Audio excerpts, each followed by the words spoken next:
Bap, bap, bap. What is happening, you guys? And welcome to another episode of the Fins Tailgate. I am your host, El Capitan. And tonight, on a tailgate party that never stops, we are going to go through media stuff, talk about, all the things that have happened up to this point. Tonk 7 was on yesterday. Yesterday, Dolphins had OTAs, and we've got a bunch of player media availability to go over. Coach spoke at the podium. Some videos dropped from the Dolphins showing who got the orange jerseys. Little late in some aspects. I'm sure a lot of you caught up, but I will catch you up where I think. Also, a couple little things coming out about camp. There's a narrative coming out, and I've talked about it. Offense way behind the defense. But look, I don't want to put too much in one way or the other, guys. I like to have fun, as y'all know. Put the purple jacket on, we get crazy. It's all good. But let's talking real talk right now. The defense is fucking top flight defense. Top flight defense in the world, Craig. Top flight, not just in the parking lot, but the world. No joke. Defense is legit. Second-year guys are going to take monster leaps. We got I would say the best young safety tandem in the league. Young. Now, maybe not the best safety tandem in the league, but definitely best young safety tandem. Potentially by the year's end, probably the best in the league, because Brandon Jones, Javon Holland, beautiful. Lots of good things coming out of camp on the defensive side. Some good things with the offense. Again, guys, remember, new scheme, new coach, new coaches, all this stuff, and the defense is super intact. All 11 starters came back.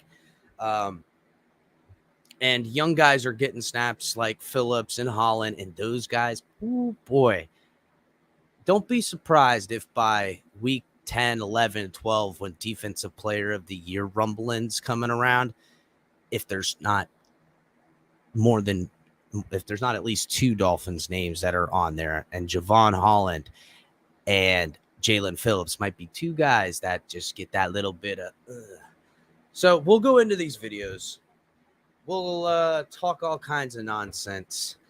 Maybe, I don't know, I'll ask you guys in the chat. Maybe I'll just open it up and bring everybody on and we can just get crunk. I don't know. We'll see what you guys want to do. But everybody, thank you for coming in early. Everybody that's watching on Facebook, Twitch, Twitter, do me the kindness, do us the kindness at the Fins Tailgate and come over here to YouTube, like and subscribe on YouTube and become part of the family and getting on the chat. Mossed in here early. Q, what's up, Q? Who else up in this mud? John, Aqua, Carla, Vickin, Bleezy, AA, Marino's Goat, Bill. What's good, Bill? Ain't seen you in a minute. Drubatron, what's going on? David, happy to have you back, bud. Jamie, or Hami, Robert, Squid Games, my guy. What is happening? Long time. I know you got the new job, brother. J-Mac 007. Chad, Mr. Paul. What's happening, everybody? Andres, what's good? Mike, what's good? John. So, yes, guys, everybody, please just hit the like button, subscribe to the channel. Come on over. And everybody, make sure to come and watch all the great shows we have here on the network. Tonk 7, TMI Tuesdays, live around 9. My guy, Ali, was on there with him yesterday. It was a great show. Like getting new people on with Ali. Love when Color's on there with him. Like to just, mix it up with Tonk. You guys know, if you guys haven't watched Tonk 7, TMI Tuesdays, it's a sports show that's sports effective in our life. It's just different. It's a different pace, everybody. It's controversial. It's a hard topic, man. They talk about some hard shit to talk about on there, but it's good that we have a place that you can talk about it. Now, if you want to talk some real ha-ha shit, you come and see Color Commentary tomorrow night, getting crazy. Everybody already love Color. Then we have Late Night Ali with Late Night XL coming at you. Ali making it happen. And then every other night of the week, day of the week, happening sometime, usually around 10. You got me, El Capitan. Everybody already knows. Help support the show, guys. Cash App, Venmo, Fanatics. Link is in the description. If you're going to buy yourself something, might as well be something from there. Might as well help us out, see? Also, come get some of our stuff. We got some of our good things. Hat and TFTG flag for everybody. Also, guys, Super Chat is back and active, so feel free. Let's go. 2 for the show. What's up, Paul? Raymond, what it is? Fins up, everybody. Omar, what's good, homie? All right, guys. So, first things first, congratulations. Raheem Mozart had a baby. Yes, Raheem. You know what? Good for him. Love that. Nothing like having some perspective in your life, having children. I have 2 myself. I have a son. I have a daughter. Love my kids. Love my wife. Love my life. Love family. It's all about family. That's what we are here. TFTG family, as you know. And Raheem, with his new baby, God bless you and your child and everything. A healthy baby. It's beautiful. Had the baby, I don't know if it was yesterday or the day before. I know it came out yesterday, but that's his business. Don't need to know all the details. Just am happy for Raheem, who is still dealing with some nagging injuries from last year, to have a nice little bundle of joy in his life. And God bless him and his family. I'm happy to hear it. So that's dope. Like that. Always good. Got another Dolphin in the house. Everybody know it's good. It's good to have babies around. My son and I got a little late start today, guys, because we had We had football with my son. He's doing tackle football now and stuff like that. And this is the spring training time. So this is when the coaches do my favorite part is break them. Just break them. Have them run, get, sick almost, little tear come down their face. And I know moms that are watching, and we love you that you watch the channel. What's up, Bones? It's good, Dow. It's good, man. It builds character. You get kind of freaked out. You're a kid, you're running around, you want to puke your guts out. Oh, I go, oh. I did it too, bro. It's what happens. Football makes you what you are. It's good. And that's the thing. I think, and don't take this the wrong way, anybody who didn't play football, because this doesn't necessarily mean that you have to know this, but something I learned playing football, I'll say, versus to watching football. I don't know if it happens to people that watch football. I would venture to say it does. But here's the thing I'm talking about. There's something more in football than just the game or just winning and losing. There's something else. And I don't know if this happens to people that didn't play the sport, because I did play and know what it's like to be a part of a team. And, I reference it sometimes that one of the things I love about that football taught me that I love is how you could do everything right and have your best day as far as playing football with sacks, touchdowns, interceptions, fumble recoveries, literally all that, but the interception didn't have it. Had all that, but we lost.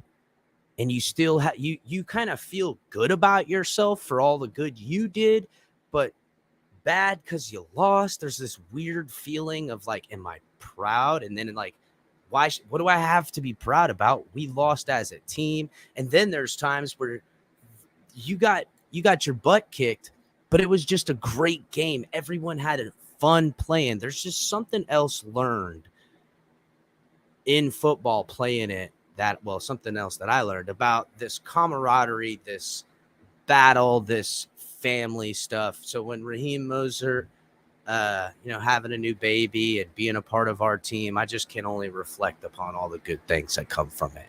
And, just it's good, man. It's good. What up, Roach? How's it going? Los Dolphinaticos. What's good? What's good? Guys,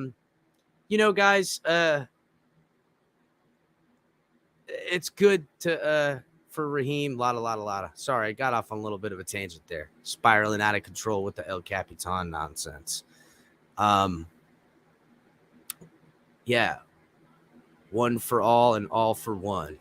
In some way, you live and die by the team. You could do everything right, still lose, and it was all for naught, but there's some kind of self-pride kept in that moment. And, it's kind of like if the kicker misses the kick, yeah, okay, maybe you want to get mad at that guy, but I mean, it is what it is. The game didn't get lost on the kick. It just didn't get won on the kick. You know what I'm saying?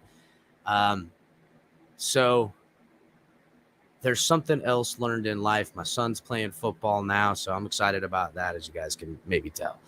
But, oh yeah, homie, next time I'm in for the game, we all getting together. This ain't a tailgate party that never stops. You feel me? We're going to get down. Going to bring out 101. We're going to tailgate out in the parking lot, and we're going to watch the Fins with the Winds. So, all right. So, I guess let's start off with the Dolphins today. Or actually, no, you know what? First things first. We have a new signing, which means we get to do the breaking news. This is a TFTG breaking news report. The Miami Dolphins have signed linebacker, ex-linebacker for the Browns, Javarius Davis. Is it Javarius or Javarius? I think it's Javarius Davis. Or excuse me. No, they didn't sign Javarius Davis. My fault. Totally just messed that up. Gustin. I got my notes mixed up around here. They cut Javarius Davis and Deshaun Hall to make room for ex-Cleveland Brown, Gustin. So look at that, guys. I'm all over the place. Now, he's a 6'5", 260-pound hybrid type of linebacker. So more kind of showing to the play that we're going to be doing a lot of that zero blitz type of stuff, kind of taking the middle linebacker role out of it. We'll see a lot of that cover 2, cover 4, man or zone with, as Joe Rose coined, the dancing 7, where, I mean, listen, it's brilliant because it's a hard defense to make, and it predicates a lot on like perfect communication with from your back end guys to your safeties all the way down to your D line guys, because you got defensive tackles that drop back into coverage sometimes on this stuff. Look no further than the interception Christian Wilkins had not too long ago. So it's plays like those that this communication is super important on. So when you have like an outside linebacker hybrid guy like Gustin, 265 or 6'5", it's the type of prototype player that's valuable on this team. Melvin Ingram, Jalen Phillips, Cameron Good, which to me, this doesn't spell very well for Cameron Good, but let me go ahead and get together on some of these notes. I just had it. Hold on. He was at 26 games with only 4 starts for the Cleveland Browns with the past 3 seasons. He is an undrafted free agent at a USC. He has had he had 70 or 47 career regular season tackles with a sack and 2 fumbles in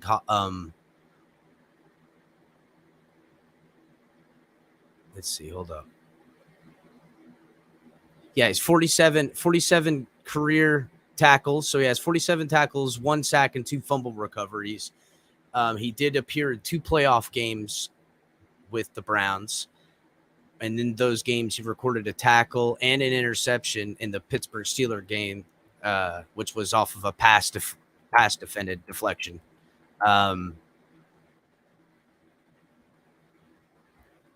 Guys, we lose, as you know, Javarius Davis, practice squad guy. Honestly, Deshaun Hall was somebody that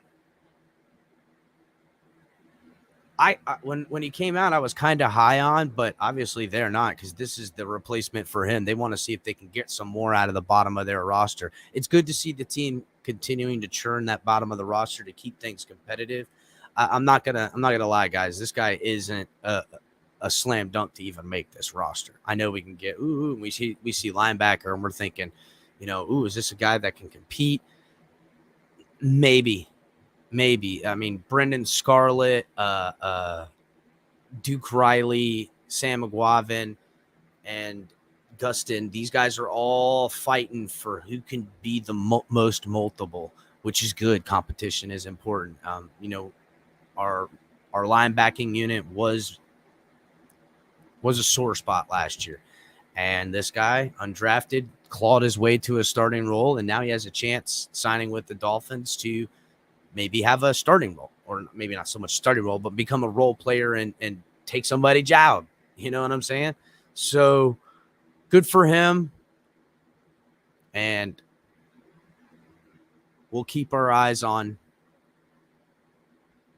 this new guy, see how he pans out. Long shot, yes, but maybe not. We've seen guys like Sam McGuavin make this team, and maybe he turns into something. I don't know. Yes, Most. Honestly, bro. Robert, listen, I like Cam Good. His body type to me screams hells yeah. Like, that guy could be something. He's just huge. I'm interested to see how he works out. And listen, I've been hearing for the past couple of days well, even before then, and I talked about it on previous episodes, that Jalen Phillips looks bigger. Yeah, he weighs less. Like he bulked up and leaned at the same time, and he looks strong, super strong. I got a clip on Twitter from Omar Kelly showing him do just showing him do some drills at pro. He just chucks the sled machine. I mean, just freaking foop. Let me pull it up. To me, and I was super high off of him and the other guy from Miami Canes that year, but Phillips especially. Kid just looks like an anomaly athlete. He's like a superstar basketball player playing football, but had been playing football as all. He's just a giant of a guy. Dudes that big and that strong just don't move the way he does. And they're rare. It's one of the rarest kind of things to find. I mean, look at this. Ugh. Just slinging it. Look. You're going to have to go pick that friggin' sled up.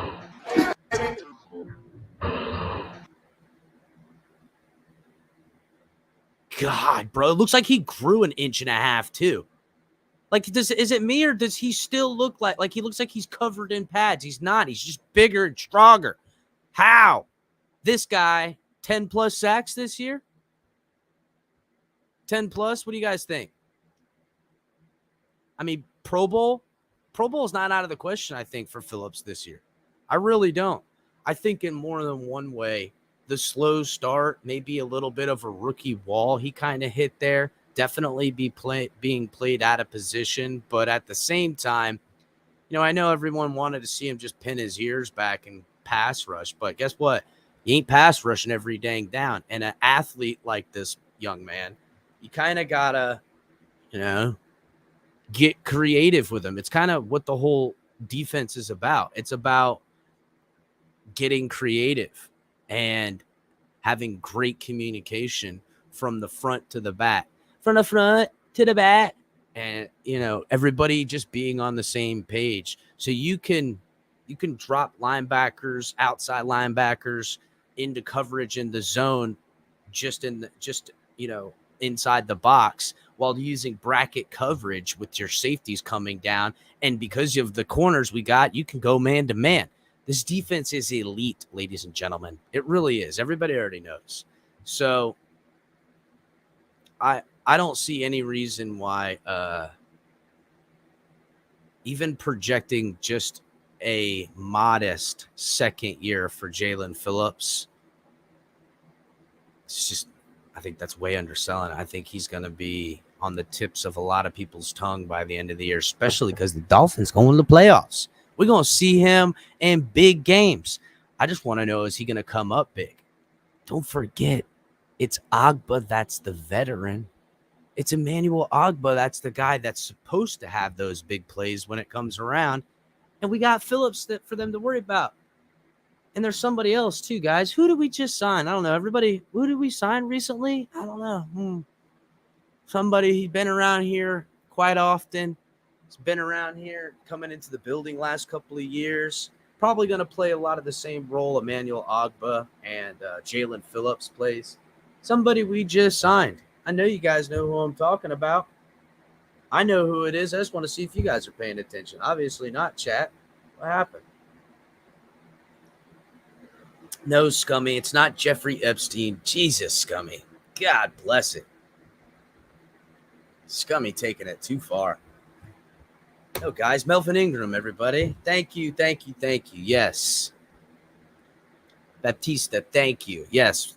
In it first. Jeffrey Epstein. So, I'm hearing good things about the defense, but I don't want it to be in spite of the offense in some ways. And I want the offense, obviously, we need this offense to get on the level of this defense. I think we can all agree. And I know people who want to defend the offense for a certain somebody tooth and nail. But you don't have to defend him from me because I want the best for Tua and everything like that. And my point is, what I'm trying to say is, let's not freak out one way or the other on the fact that this great defense is doing great against all these guys that are new on offense and new systems and new moving parts and everything like that. And don't get oversensitive to where if Teddy Bridgewater does good, we don't have to attack him. Okay, it's just not necessary. I get it. Some people like to gas up Teddy Bridgewater because he looked decent. I'm going to show you one of his throws. Looked sharp. I mean, it was a little wobbly, but so what? Didn't look like he had to heave it for the long ball throw that it was. And it was a catch and a touchdown. But you don't have to tear Teddy down. We love Teddy. Teddy B, man. Come on, relax, everybody. You're going to be, if Tua goes down in a game with injury and, you know, we have the lead by 3 points or something like that, and we're in a bit of a fight, Teddy comes in and wins us the game in relief of Tua. Tua's not out for the game, just nicked up, rolled up, you know, a little bit of something, be fine next week. But I'm just saying, we want Teddy's a Dolphin. Don't be tearing Teddy down to build Tua up. Color talks a lot about this. It's just unnecessary, guys. Granted, and don't be so sensitive about QB1 when it comes to Teddy. Nobody thinks for real that okay, how about this? Maybe Teddy, in some people's eyes, or even in a lot of people's eyes, is QB1 worthy over Tua. Doesn't matter, because he's not going to get starting QB jobs over Tua for the sole fact that ain't what the business moves calls for. We need to know what we have in Tua. And even if he's better, and I've said this forever, I would venture to say that come week 1, no matter what, Teddy's probably the better option than Tua by a slim margin. But we gotta take the proper gamble here. We gotta have Tua lead this team. We gotta see what we got in him, you know, for better or for worse in some degrees. We don't want to hang the season out there and just do that stuff. That's ridiculous. But we gotta fully support Tua in this way is kind of my point. But we don't have to tear everyone else down in, you know, not in spite of Tua. That's not really the words I'm looking for, but in the name of Tua. You know what I'm saying? We don't have to. It's all right. Dolphin fans around everywhere, even the quote unquote detractors, are rooting for Tua. Don't get so sensitive. It's my quarterback. It's okay, because even the harshest of critics, and Bill, I'm kind of referring to you. I love you, Bill, my guy. We want Tua to win all around, because that's the best for the organization. Young team, young quarterback, draft picks, capital. Team is, you know, put together on both sides of the ball, other than maybe figuring out how to keep your own, you know what I'm saying? And maybe get a running back or something next year. I don't know. We'll see where we're at. Who knows? We might go next year and think, no, the running backs we got are perfect. We don't need any running backs. I don't know. Zaquandre White could be top 10 running back, you know, top 8 in the league for all I know. He could burst onto the scene. Again, no need for all the nonsense. But digress. Let's go ahead and let me pull up the Teddy Two Gloves throw that had people in a bit of a tissy one way or the other. And look, guys, you know what? Detractors. That's what they call John Deere in France, detractors. Man, Scummy, you're pretty good. Hold on, guys. Here we go. So here's the throw. And also, guys, don't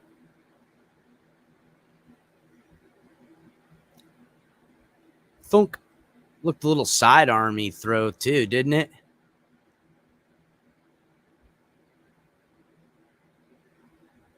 Funny enough,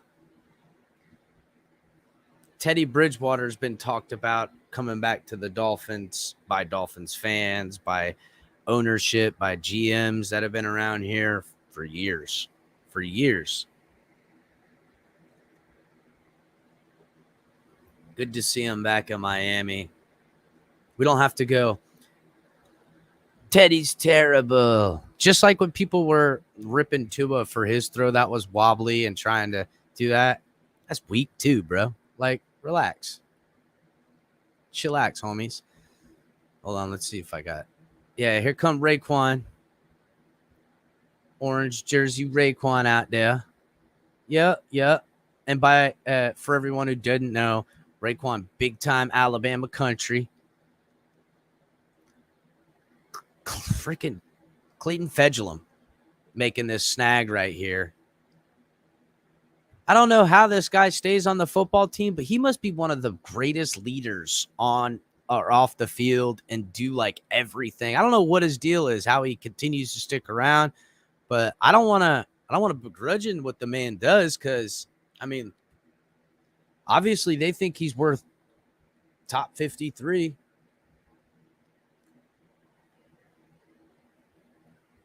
Jason Sanders, I'm sure you guys picked up.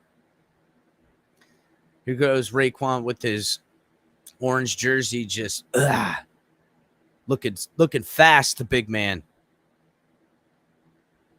Looks like the drills my son was doing today without all the huffing and puffing.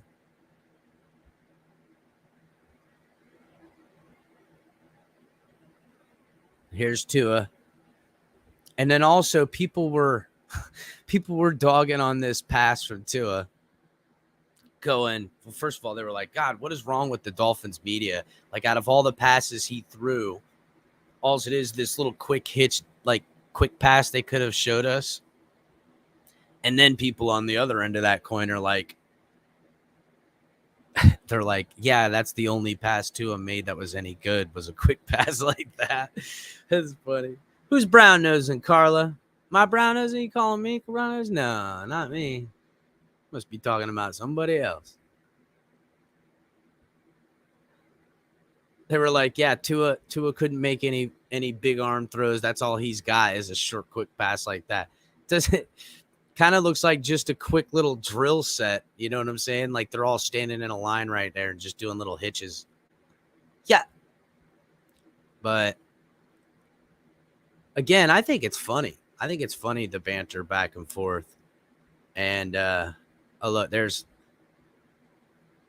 new man Porter Gustin. He kind of looks like Opie, if from Sons of Anarchy. He looks like Opie and Jax put together. I don't know if you guys are Sons of Anarchy fans, but that guy looks like Opie and Jax put together. It's tripping me out. Can't look at it anymore. It's freaking me out. It's had enough of that. So yeah, Scummy. If Tua fails, we better go get Lamar. That'll predicate on if the Ravens work it out with Lamar. By the things I heard months ago, Lamar and the Ravens are not seeing eye to eye, and things kind of hit a wall a little bit last year with a lot of this. And not that the Ravens can't shell out the big bucks to keep him there and make him happy, but they're kind of at a stalemate. He's unhappy. They know the same thing. Like, is Lamar gonna? I don't know, man. It's a tough situation. But anywho, they don't want to sign the Jackson camp for anything other than a break the bank Deshaun Watson type of deal. And they're kind of not, I don't want to say far off the numbers, but I think the Lamar Jackson's mom, they want to test the waters next year, and they want to see if they can get the money that they want from somewhere else. And from what I was told and what is being implied to me, that it's Miami that's the destination. I know some people are going to go, it's breaking news, but that was months ago too. Now,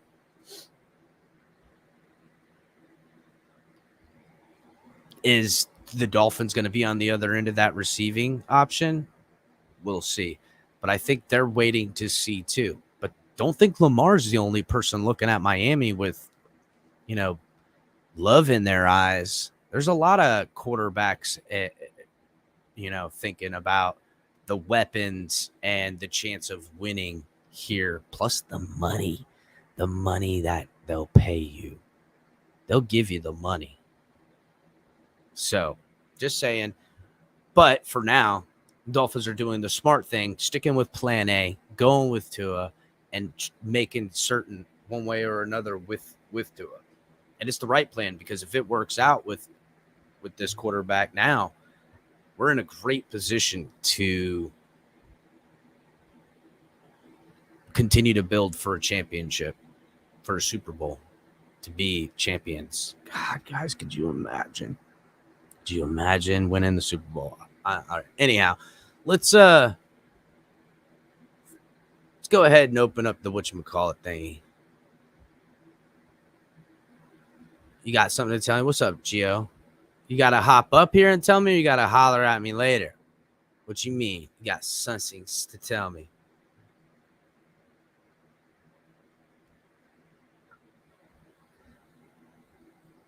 Is it about tomorrow, Gio? Is that what you're talking about? Something about tomorrow? Shout out to my guys, Miami Sports Fanatic, Batman, and Gio. If you guys haven't gone and checked them out and subscribe, go over there and subscribe, man. They're my boys. Oh, thanks, Tom. I know, it's a nice shirt. Got this from the Dolphins that gave it to me. Maybe I wasn't supposed to say that. But anywho, Carla Treader. What about Treader? Treader's all but done for. The bottom line is Dolphins don't want to give him the money he wants yet. Treader's willing to wait. And that's it. Yeah. I was there, and I do know what you were saying. And yes, we will talk about that. I was listening, but I was at my son's practice. I wanted to talk on the space because I usually do on Wednesdays to Travis and OJ and stuff like that, but I couldn't. Football, family, come first, dog. I did what it is. We got football on Wednesdays. But, yeah. Hey, you win. You win. Cucumber contest, we know you win. And yes, Carla, Treader's all but dead in the water. El Cap, receiving gifts, you on the take? No. I can't be bought. Well, that's not true. I can't be bought. And if you were listening to Miami Sports Music Podcast, Radio Podcast Network in the morning, Stephen D, Clock Blockers, had a funny bit. We were talking about using Super Chat to, I don't want to say ban people, but yeah, kind of ban people. But it was a fun game. No one's paying $1,000 to ban someone for 45 days. But if you did, then yeah, I'm sorry, I can't let you come onto the panel. Someone gives me $1,000, then I can't let you come on the panel for 45 days. You know what I'm saying? And then when there is a panel and someone's driving you nuts, the one I like the most is the $10 timeout. So like if we're having a panel and someone's talking too much, you go $10 to give them like a 10-minute timeout or something like that. Yeah, there was a bunch of stuff. It was fun, man. We were having a good time. Shout out Stephen D, my guy.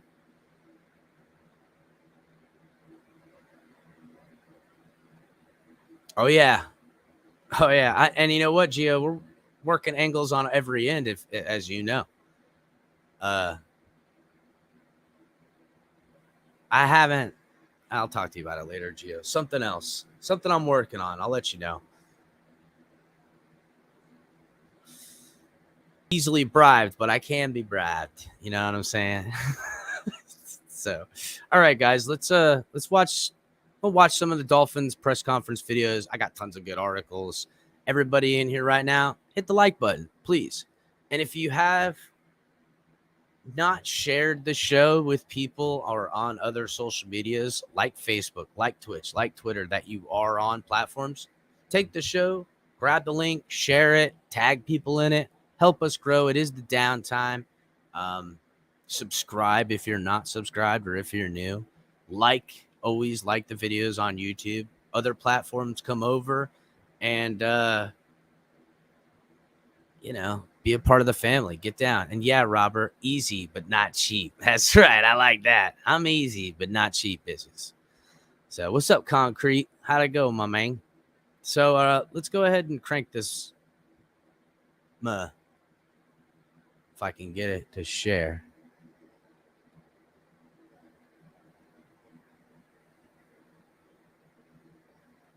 Goodness gracious. So many things I got loaded up.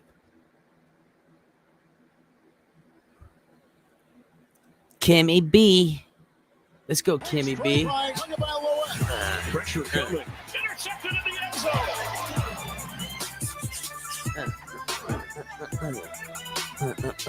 What's up, Dolphins? This is Dolphins Today from the Baptist Health Studios here in Miami Gardens. I'm Kimberly Bell, a.k.a. Kimmy B. Now, it feels like just yesterday that Mike McDaniel took over as head coach of the Dolphins, and this week he'll I disagree, Kimmy B. It feels long. At the helm. Feels like we've been Mike one McDaniel Dolphins for a while now. No denying the new league year and free agency have kept us pretty busy here in Miami. Now, on Tuesday, McDaniel spoke before practice about the team's progress before they go on break for the summer. We've had an off season that we've been fully committed. We're gonna watch the head coach interview as well, because to be honest, I haven't watched all of it, and I try not to watch everything because I like to have live reactions and my live thoughts. If I do watch stuff, typically if I don't watch things on purpose just to watch it with you guys, honestly, I like to have my live reactions. Learned a lot. We've gotten better. I think that the coaches have done a great job, and the players have really attacked this offseason, which I guess I would equate to the first quarter of a game. I'm comfortable to say the way they've worked, feel like we have a lead in the first quarter. What does that mean? Nothing. There's how many games are you winning in the first quarter that you lose, and vice versa. So we've positioned ourselves to compete at a standard that we've said from the beginning that we want to compete at. The biggest message is the obligation and accountability that they have to have to their teammates while they're gone. I'm not really looking for touchdowns. I'm looking at how people are progressing and getting better each day against a defense that's refining their skills, and I'm very happy with where we're at right now. And some of the players, they spoke after practice as well. Here's what they had to say about their offseason so far. We just all genuinely love playing with each other, and it's more than just football, I think, and that goes a long way. We have fun. Like I said, we stay communicating. We're always on the same page, and I think that chemistry at the end of the day goes a long way. I want to get better, get better at the little things, what we struggle with. You just got to work on just little aspects of your game. That's what OTAs is for, just tune up your skills. And I'm glad we have the whole defense together, so we all know how each other operate and each other work. So, that's how we develop from there. All right, so with college graduation season almost drawing to a close here in South Florida, it's important to shed light on Miami's historically Black colleges. Now, in 2021, the Dolphins Social Impact Committee teamed up with Florida Memorial University to form the Construction Trade Program, which was also funded by the Lennar Foundation and a social justice grant from the NFL Foundation. The program is free to any Miami-Dade resident and allows participants to pursue degrees in plumbing, HVAC, and electrical. At the program's inaugural all good career jobs, no lie. Graduation ceremony, cornerback Byron Jones was on hand to congratulate the first ever graduating class. Since arriving in Miami, Byron was a key part in shaping the Dolphins Impact Committee so he and his teammates could give back to the community. And on Monday, at the 2022 Florida Memorial graduation, Byron was there once again to show his support. For you guys, from the class to the food to the transportation. It's a lot of work to get something like this done, but I think the group that I want to thank the most is you guys, for taking the chance, for having the courage to join this program. So, Cool.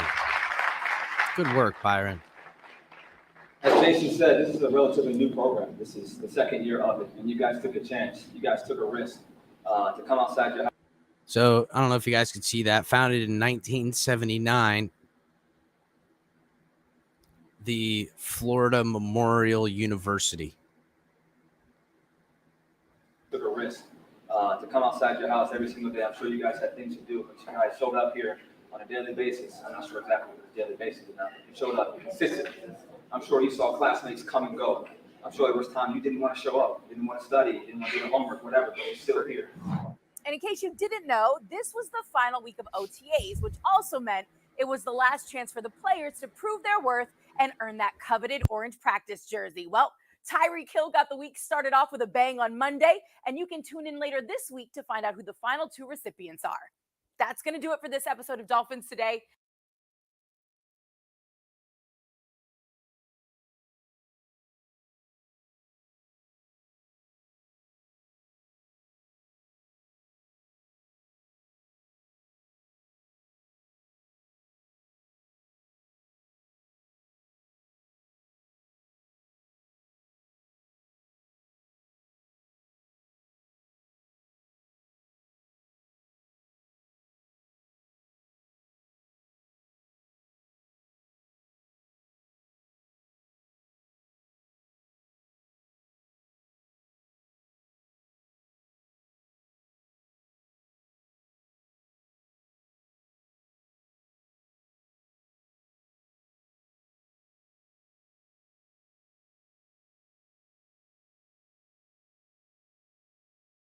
Uh-oh, Vern. Look, my mic was off. Thanks, Irving. Thanks, guys. My fault. What I was going to say is that our next thing we'll do, we'll play the head coaching interview. But before we do that, we'll go into Barry Jackson's highlights and practice and notes from practice and everything like that. The rookies have flashed, but don't necessarily expect big and immediate contributions from the class that didn't have a first or second round pick. On Tuesday, third rounder Channing Tindall made a nice deflection up from Skylar Thompson.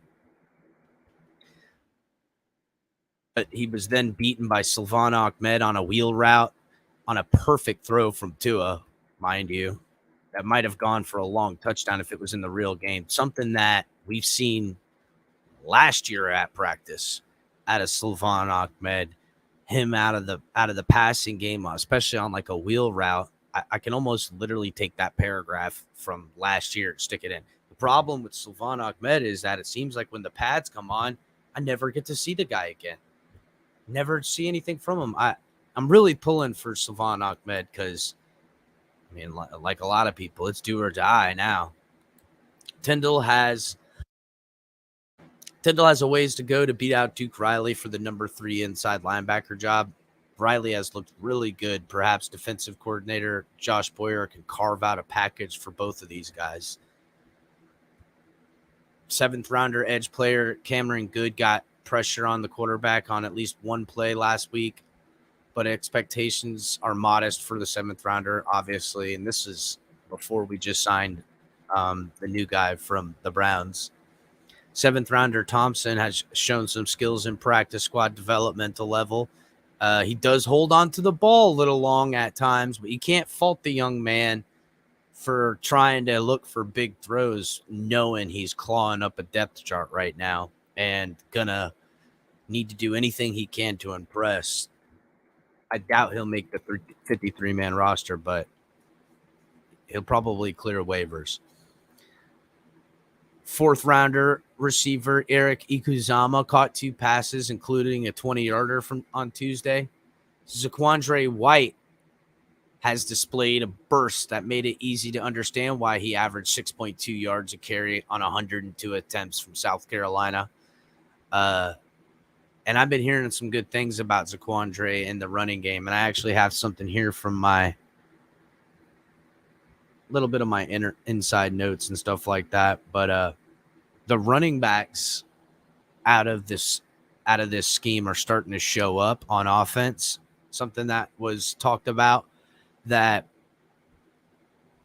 look, there's no pads, so it's hard to judge a lot. It's a lot of passing game, a lot of stuff like that, but with all these running backs they got flying around out of the passing game and how they want to use them as weapons, it's starting to show. And Zaquandre White, is looking pretty good by all accounts. On Tuesday, White nearly fell, kept his balance by placing his hand on the turf and kept running. It's iffy if the undrafted rookie will make the 53-man roster, though. Overall, Tagovailoa has impressed teammates who see real improvement in arm strength and leadership. I think we can all see a much more healthier Tua these days as far as what he looks like physically, at least to what my eye looks at from last year to this year. Just physically, he just looks as good as he ever has. So I'm sure there's plenty in that in the arm strength deal. And by all accounts from his trainer, Nick Hicks, and he's made it very clear how much they've done over the last few years, working on core strength, working on, all that stuff, to now being in year 3 with the hip being healed and coming from the nagging injuries from last year. They're able to take the progression in which he designed the workout for Tua to the 3rd year, and it's honing it to perfection. Now, he did make one big mistake on Tuesday, which Duke Riley intercepted and returned it for a touchdown. It's essentially a pick 6. And the pass was intended for Hunter Long. He was hit. It was his only pick thrown in 5 practices that's been open to the media. So it's not like this is something that the media has seen a lot of, but he did make that mistake. That wheel route that he had to Ahmed had beautiful touch by all accounts. Tyreek said this: I just want people to understand that I went 150 yards with Matt Moore as my QB. We've all seen this. If you don't remember that game against Minnesota, 150 yards and 1 touchdown with Matt Moore as my QB. And Tua is 10 times better than Matt Moore. And he went on to say he loves Matt Moore too. Everybody knows Matt Moore will look for the playmaker and try to sling it out there. He's a gunslinger. But Kyle Brandt had a video on this, and I might go ahead and just load this up. Nah, I'm not going to load it up. But Kyle Brandt made it. He was talking on Good Morning Football, and he was like, listen, I'm so sick and tired of the narrative about Tua and the arm strength and stuff like that. And it's exhausting at times. We know Tua can throw the ball long enough. Yeah, okay, he's not hitting 65 air yards, but putting the pass where it needs to be when it needs to be there, I believe he has the capability of doing in an NFL capacity for effectiveness. Have I seen enough of it? No. And anyone who says they have, you're full of shit. We can make examples, and I have examples. Hell, I got a video in the replay thing lists showing them, and they're great. But the point that Kyle Brandt was making is something that I think a lot of people are missing. Maybe not everybody, but there's definitely people that are missing, is that Tyreek Hill,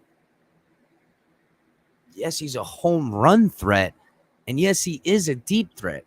But is that the way to use him in his most effectiveness? Matchup-wise, yes. Play call-wise, yes. But typically play in and play out. You're not just having Tyreek Hill run 9 routes. That would be a waste of what he is in a talent.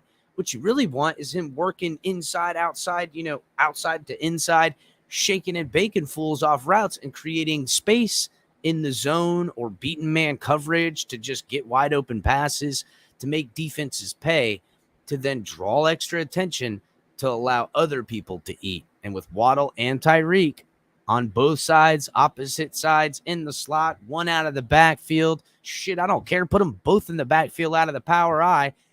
It's going to be hard to defend. I don't give a damn who you are. It's just how it is. All right, let's continue with some of these notes. Got on a tangent there. Tua and Teddy both completed deep passes to veteran Cody Core, which Cody Core lighting it up out there. Good for him. Bubble guy, Cody Core, picked up, brought in when Mike McDaniel was making the first hires of the San Francisco stuff. Sharif. Trent Sherfield and Cody Core are kind of, I think only one of those two guys stay. I could be wrong, though. I don't know. I think with Eric Ikuzama, Lynn Bowden, Preston Williams, Cody Core, Trent Sherfield, I think I like our wide receiver room, but I just don't know how many they keep. I don't think they keep more than 6, personally. If they keep 7, I'd be surprised. But I wouldn't be shocked. I'd be a little surprised, but I wouldn't be shocked. Cody Core has looked very good.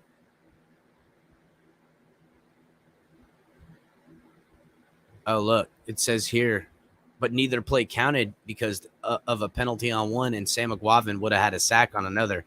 Cody Core has looked very good, but the numbers are very much against him. Hill, Waddle, Cedric Wilson Jr., Eric Ikuzama will be on the team. Lynn Bowden Jr., Preston Williams, Trent Sherfield, Cody Core. All these guys are really fighting over the last few spots. Core has had 33 catches and 388 yards in 51 games with 7 starts for the Bengals and Giants. River Craycraft, that's somebody I think that is another dude that is important in this whole ordeal too. One of these guys, Craycraft, Core, and Trent Sherfield, I think it's them fighting over a spot, and I think also it's Lynn Bowden and Preston Williams fighting over a spot. I don't know who makes it. Shit, maybe Cody Core and somebody else makes it, and none of those guys make it. I don't know. But we shall see. The Dolphins' offense, while obviously improved, remains a work in progress. Understandable considering the new system being installed. The speed is impressive. It's hard to tell their tendencies, which you'll hear from Emmanuel Ogbah, something he said, quote, but the line remains in question. Armstead has durability issues, and he hasn't lined up yet, which, we didn't want him to. Tua was under constant pressure one day last week and under some pressure the following day. He was forced to throw early on a couple of his throws and short in the light session on Tuesday. Keep in mind that Armstead, the Pro Bowler, wasn't participating as he heals from minor knee surgery, but it would be a concern if Larnell Coleman, Greg Little, and Kellen Diesch lines up at the positions in a game. Dang, dude, that wouldn't be good to see Coleman, Greg Little, and Kellen Diesch all out there on the line. We could be in trouble if we're trying to run this offense with those guys all starting. So hopefully they get some things figured out. We do know that Connor Williams isn't playing left guard right this moment. He is at center. They have him written down in heavy pencil, not light pencil. I don't want to say it's down in pen and definitely not down in marker. But the plan going forward is Williams at center. And I talked about this right after we got the guy, that I had heard that they were interested in seeing what he looked like in center. And come just the other day when he did his interview, right out of his mouth, soon after they signed him, he was on the phone with Frank Smith and I forget somebody else, but he was on the phone with some of the coaches, and they told him straight up they wanted to see what he looked like at center. And here he is taking the center number 1 roles, which I think is the right way to go about it. They are putting Austin Jackson in at right tackle, and by accounts he's doing good, and they're trying Eichenberg at left guard. I personally thought that they were going to go the other way, but I could see how both can be the same. You know what I'm saying? I could see how Eichenberg can be the left guard, or or Jackson could be left guard, but whatever. I just thought, I don't know, whatever, it doesn't matter. Let's see what else we got.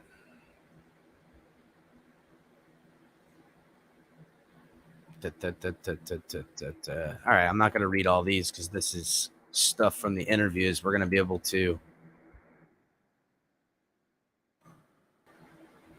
to watch it. There's another couple of notes here. Jalen Waddle dove for a 25-yard reception from Tua. Receiver Devontae Dedman dropped a punt. That is not good because special teams is going to be big for him. Brendan Scarlett batted down a pass from Teddy Bridgewater. Darius Hodges beat Adam Pankey for a pass rush, which is big for Darius Hodge being a practice squad guy trying to earn some starting detail. Adam Pankey not looking good for him. You know what I haven't noticed is in the notes and from check real quick.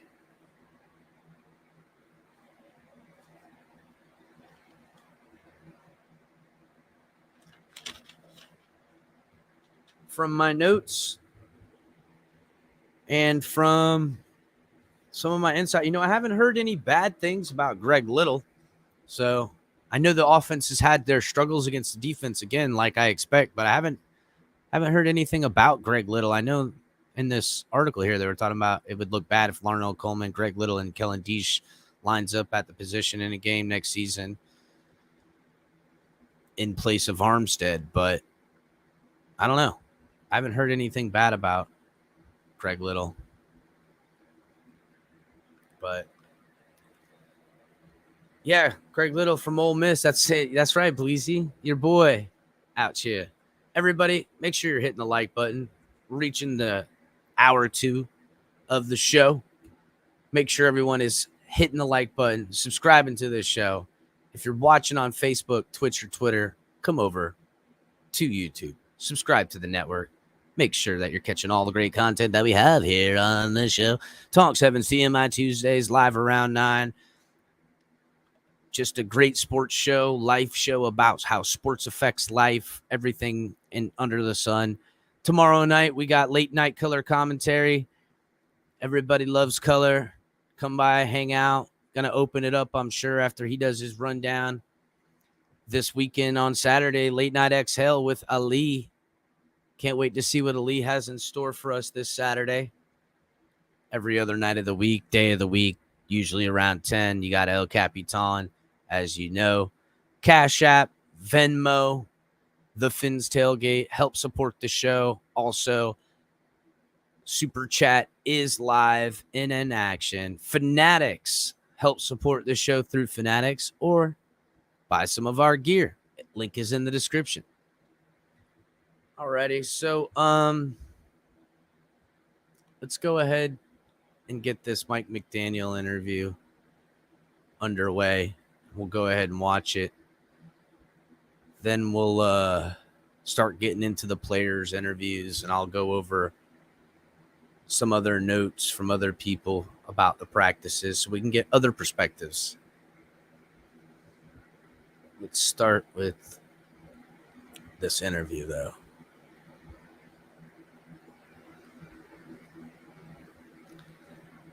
And there, everybody finna go. See, go. It's really just a medium for wasabi. Yeah. So I don't eat fish, but I eat sushi. Makes no sense. Yep. That's called a child that wasn't forced by his mother to eat food. And then in social settings in his early 20s in Houston. Okay, hold up. Real quick. Can you say that you don't eat fish if you eat sushi? Can't say that. You just say that I eat fish. I just only like sushi, though. Not that I don't eat fish. but I only eat sushi. That's like the weirdest way of saying it. Typically, someone would say, I eat fish, but I don't eat sushi. You know what I'm saying? Rather than I don't eat fish, but I eat sushi. It's definitely, yeah. Sushi is fish, typically, unless he's talking about like a California roll. So I do know people that are like, oh, yeah, I eat fish. I eat sushi. And they're like, okay, what kind of sushi? Like, well, I only eat California rolls. Well, that's, first of all, that's imitation meat 9 times out of 10. Yeah, California, what you talking about, Holmes? Gotta get it. What you mean? Sushi's so good, bro. So good. I love sushi. Matter of fact, both of my kids, my son and my daughter, eat sushi. My daughter, when she was like 4 and 5, she was eating sushi. There's really my kids are real easy in that way. They're the type of kids that are like, yeah, I'll try it. You know what I'm saying? Like something new. They're like, you want to try this sauce? They're like, sure.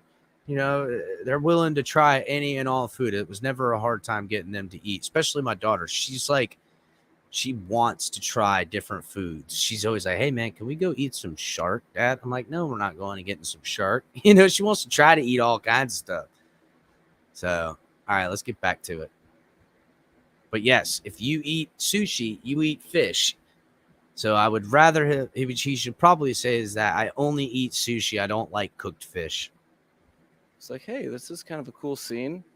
Raw sushi. Let's try it out. That's all it was. And then it was, hey, this is spicy. That's all I eat. Red gravy is my favorite condiment, which is all hot sauce. Well, I'm going to get to condiment talk in a little bit. Now, probably 65% of coaches would probably not give a specific player answer to this question, but I'm hoping and guessing you might be part of the 35% that will to this question. Give maybe a specific player. So Chris Greer has had a lot of success in this organization finding undrafted rookies to contribute. Of the group so far that you have, you know, the McKinleys, the Quandre Whites, Kellen Deishes, et cetera, who's flashed to you, Mike? Have there been a couple that have impressed you that you're willing to share? What about the 5% that I will? So it's so hard. Just really think about it for a second. How difficult. I say it to the rookies all the time, like the undertaking they have, where they're transitioning from a different game, and these are grown men that have been earning a paycheck, and you're trying to get reps from them and perform at a high level. So certain positions I think are more akin to show Fast and Furious. Typically, you know, there's running backs, you get a little more opportunity because it's more natural to a little more natural to what you've done in the past. Hey, don't get tackled. And I've been very impressed with I call him Dr. White. But there's plenty of guys. I think he was referring to Zaquandre White, aka Dr. White.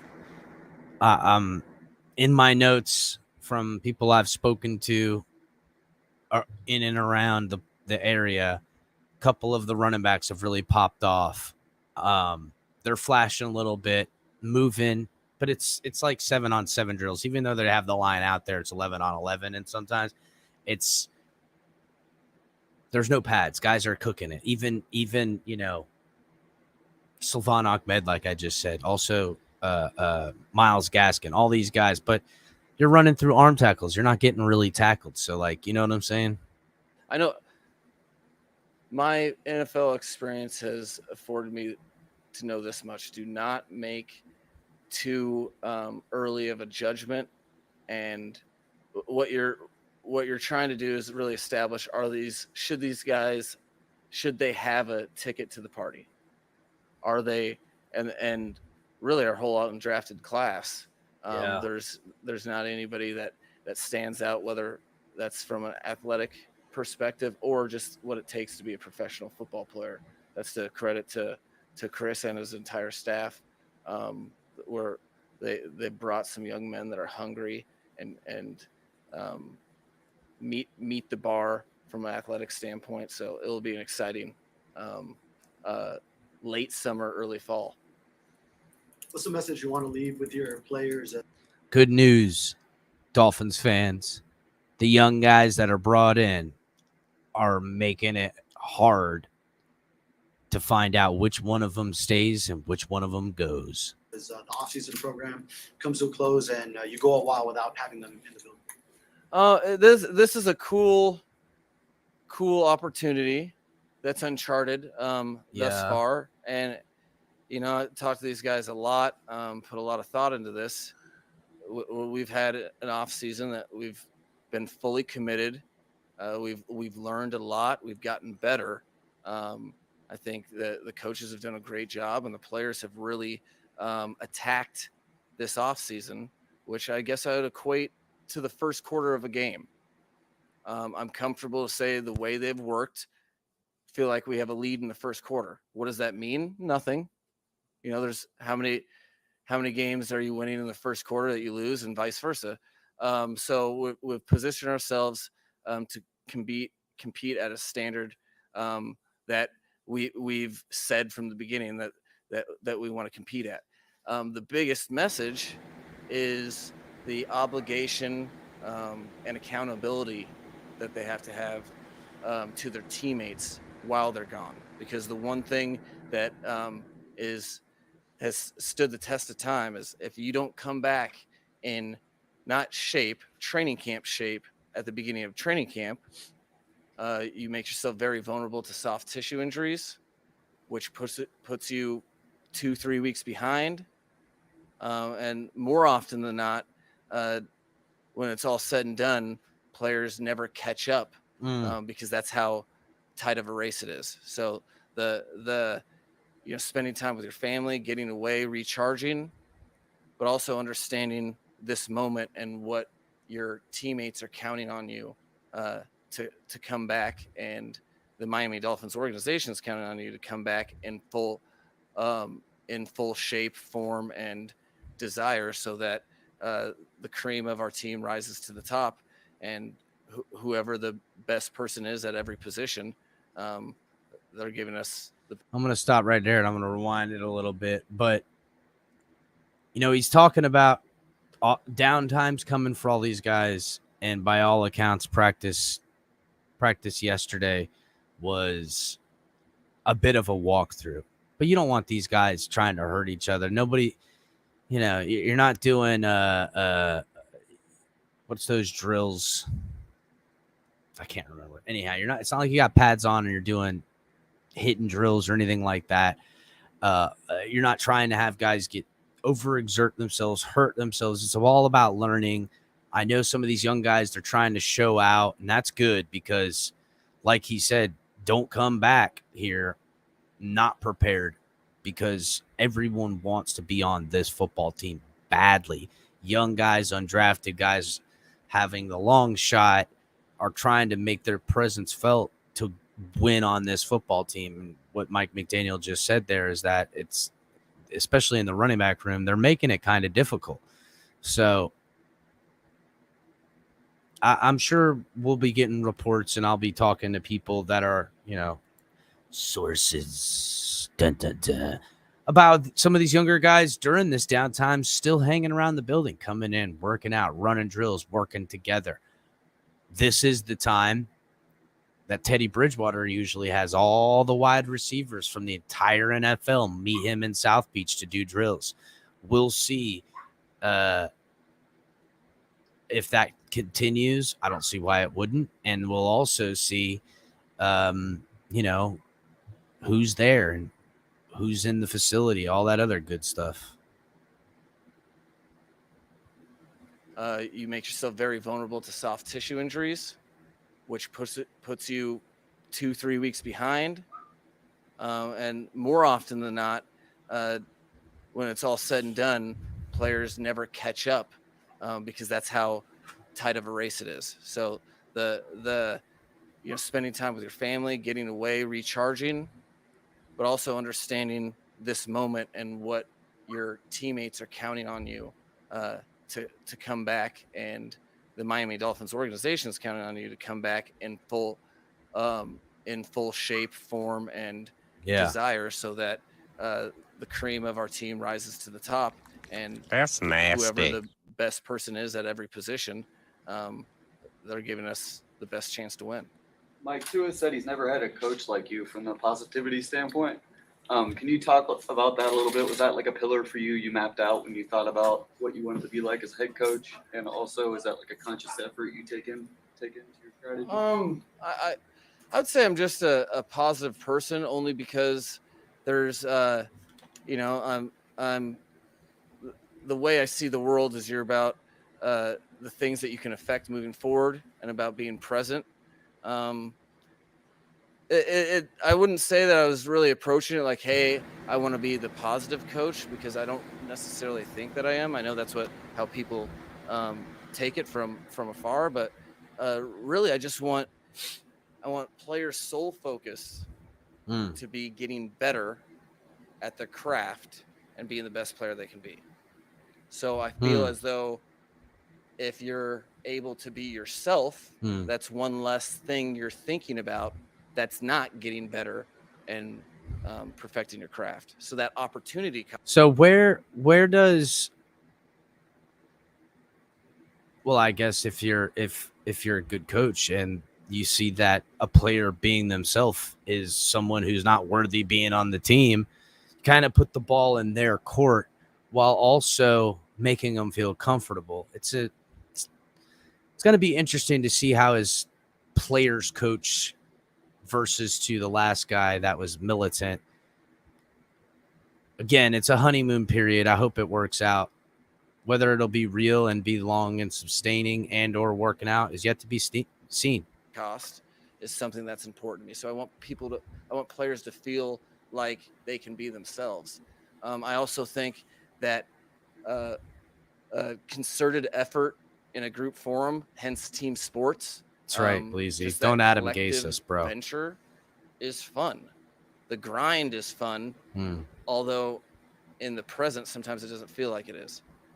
So, but more than any of that, I know, and I think the players would attest, the most important thing is that they feel like they have an honest coach, because I can't help them if I can't give them honest critiques. And that, don't get it twisted, there's plenty of times that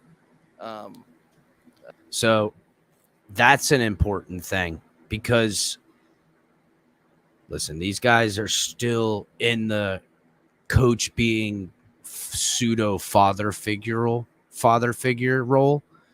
I put father figure and role all in one word. It was father figure role. Father figure role, father figure role, father figure role. Anyhow, my point is that at least has them comfortable in that they're willing to take the critiques from him because they know he's got their best interest in mind. And by all accounts from the players and my sources and by everybody, even before this man became a Dolphin, that was his specialty. That not only was he a smart guy, great at designing plays on offense and football, but excellent at player working relationship to get them to understand, buy in, believe, and tailor make things for him. It's going to be a big test for Mike McDaniel doing it in such a big scale like this, but really the pet project, for lack of a better term, is Tua, and getting him to be everything, to be all you could be, Tua. Salty Tua. Yeah, I think I'll have a Miller Lite and a salty Tua, please. Thank you. In my own way, that I'm very, very direct, because that's what players are depending on. But it's not really about the positive. It's more about whatever the elixir is to try to maximize a given player's ability to perform, which is a coach's job. With that being said, where did you adapt your coaching style from? A lot of the guys last week were saying, you're a player's coach. Every coach has a style. How would you describe your style? Winning. Say winning. Say winning. My style, I think style. I've learned a great deal from every situation. I think that's kind of onus on the learner when in a situation. It's that you're not necessarily mimicking your behavior towards a person. You notice what happens when A happens or B happens.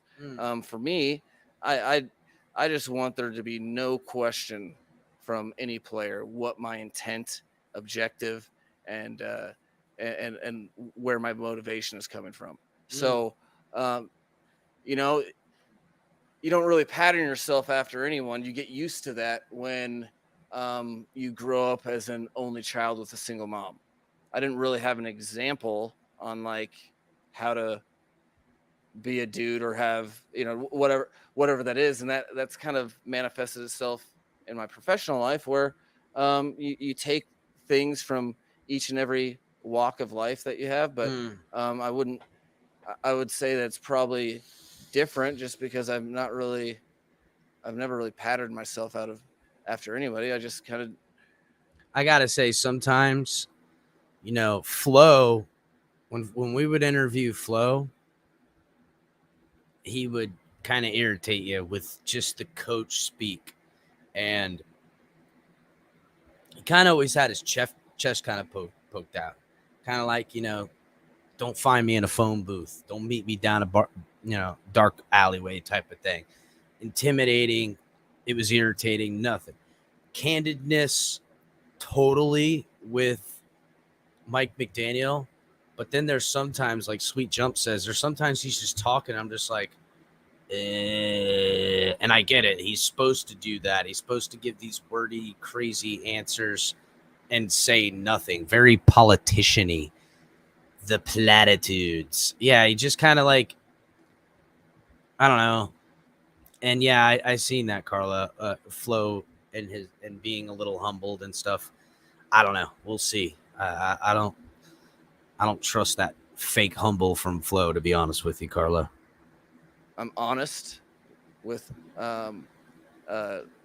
very deliberate intent and a genuine purpose to help players get better. And I think that you create a culture, not because this guy acts a certain way, but because you're really a group of people, and the people that you employ and the people that you work with, if allowed, they dictate the terms of what the culture is. And that's what I think you're seeing on a day-to-day basis. I'm not like, hey guys, have fun. It's more like, hey, this is your guys' team. Understand that now, own it, and how far do you want to take it? So, and I gotta say, I like Mike McDaniel. I like everything that he's saying. And I don't want this to be any slight against him but there's a little bit of naiveness to that statement that he just said, because there's going to come a point where it's his job that's on the line. You can't just say, well, I'm putting it on the players. I'm doing this with the players. It's their failure could be on you, Mike McDaniel.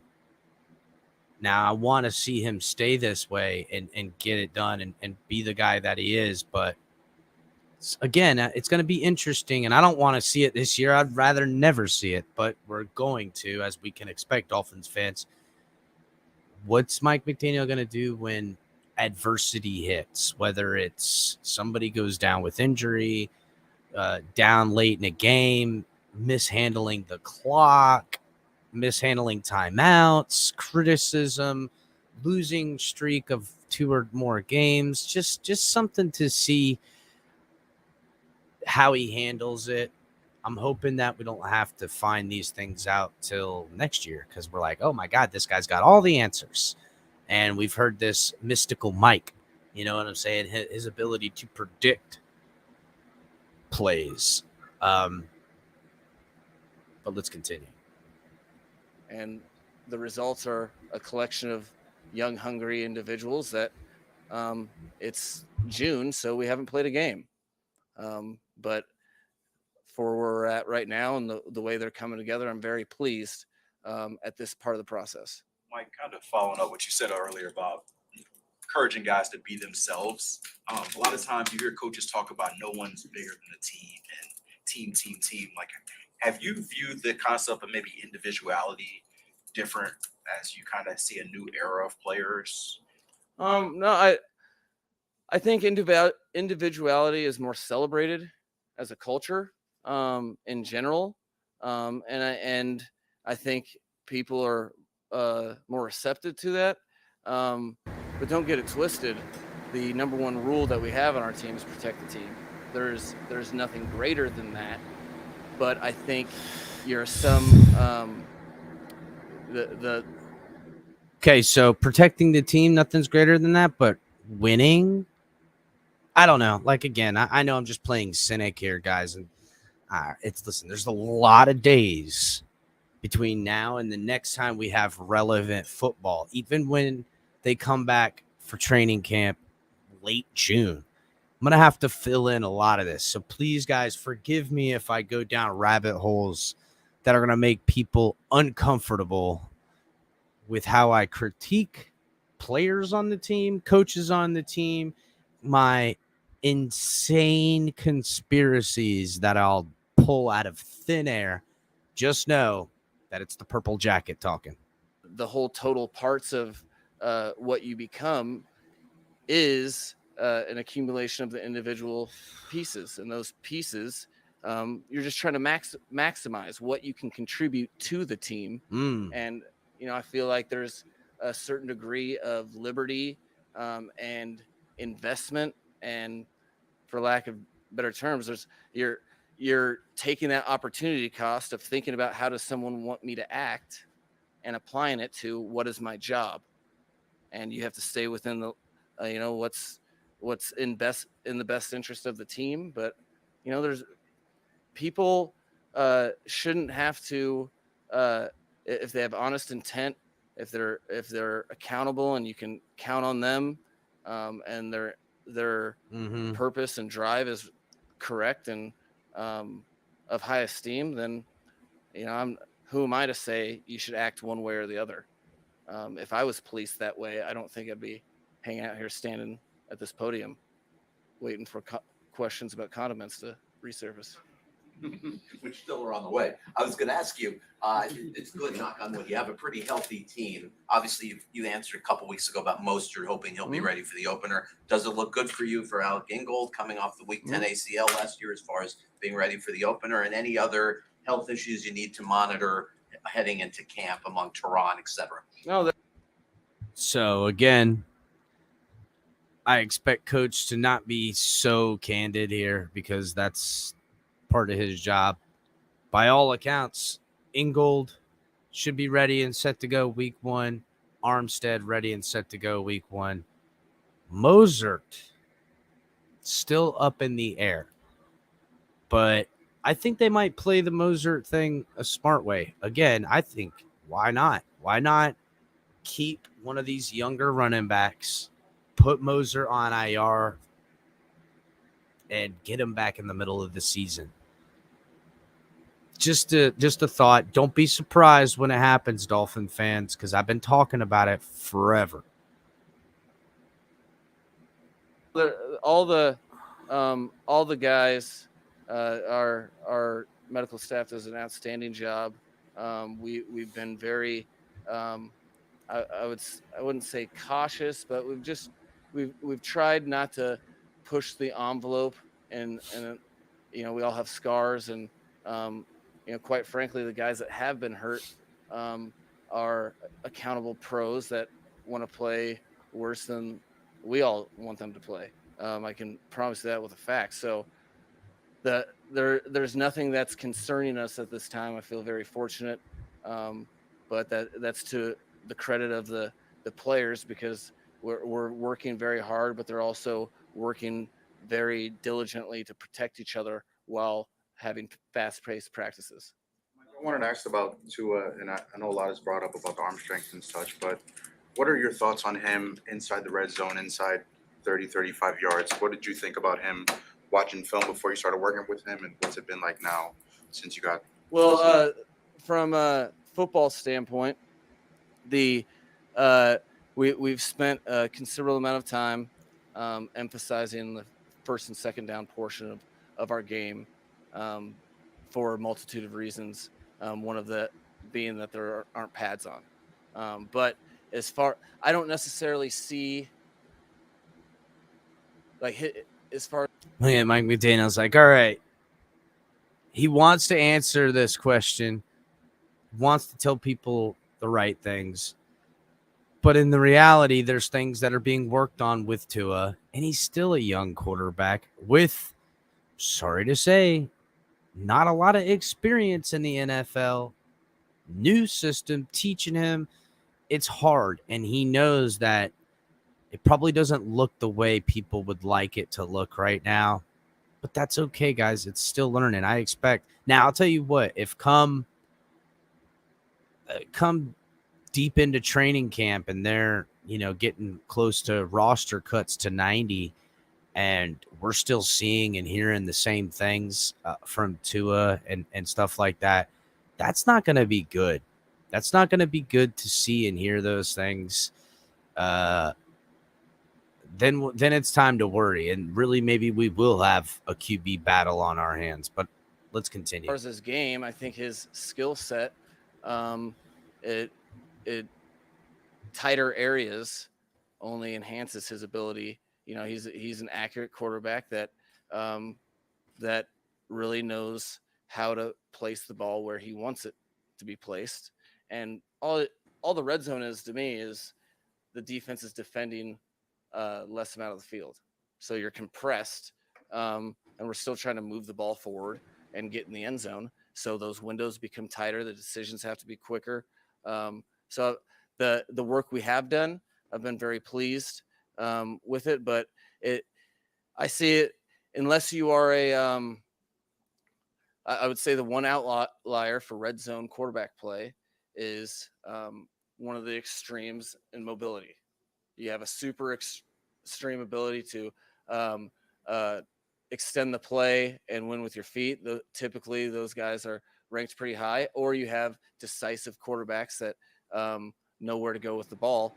And in both of those situations, you're just taking advantage of space. And you can either create it with your quarterback and buy time, or you can create that space with timing and execution of concepts, which is something that Tua has been very good at his whole career. I want to ask you about one, at what stage of the install for offense do you feel like you're at after the 4 weeks? And also, how do you gauge the offense, especially since with the running game without pads? Yeah, no.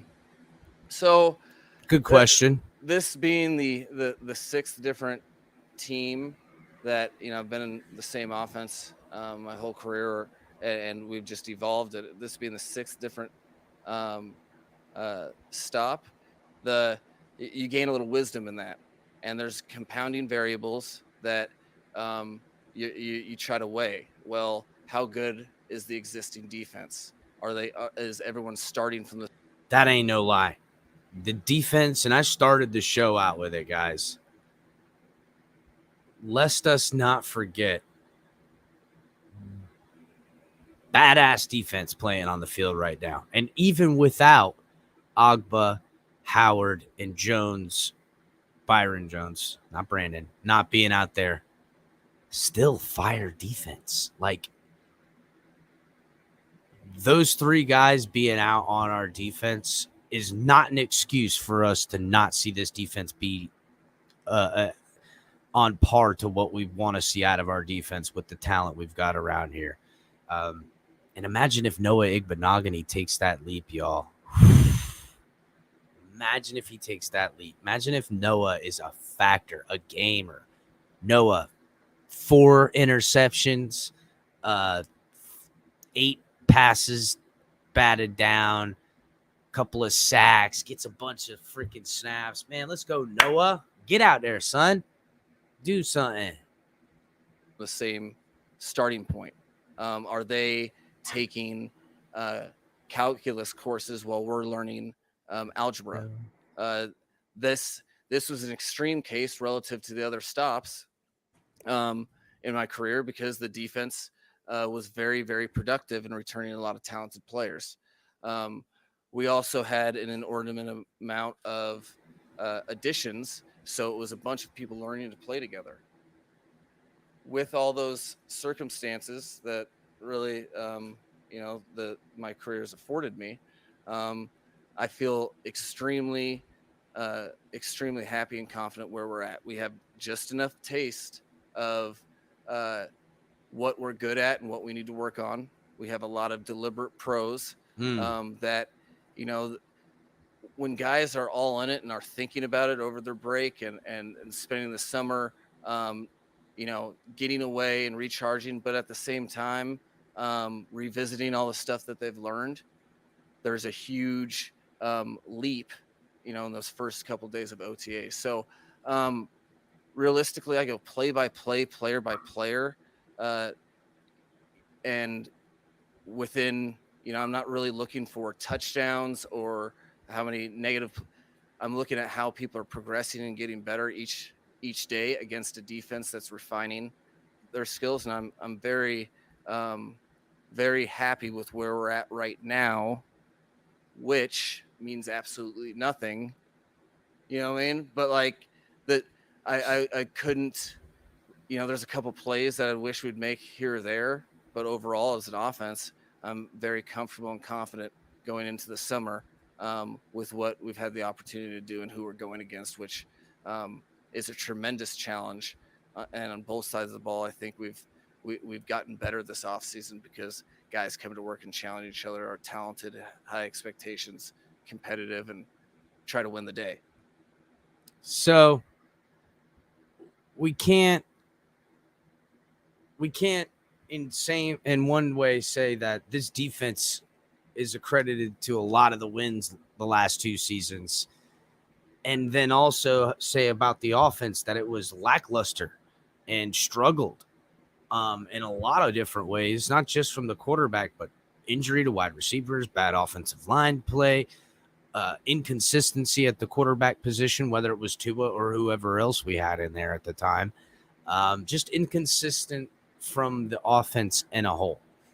So can't say that and then go, we're going to fix all this stuff and put all this new thing in, but we're going to keep the defense that we know is good, that has kept us competitive for the past 2 years, and expect a night and day turnaround.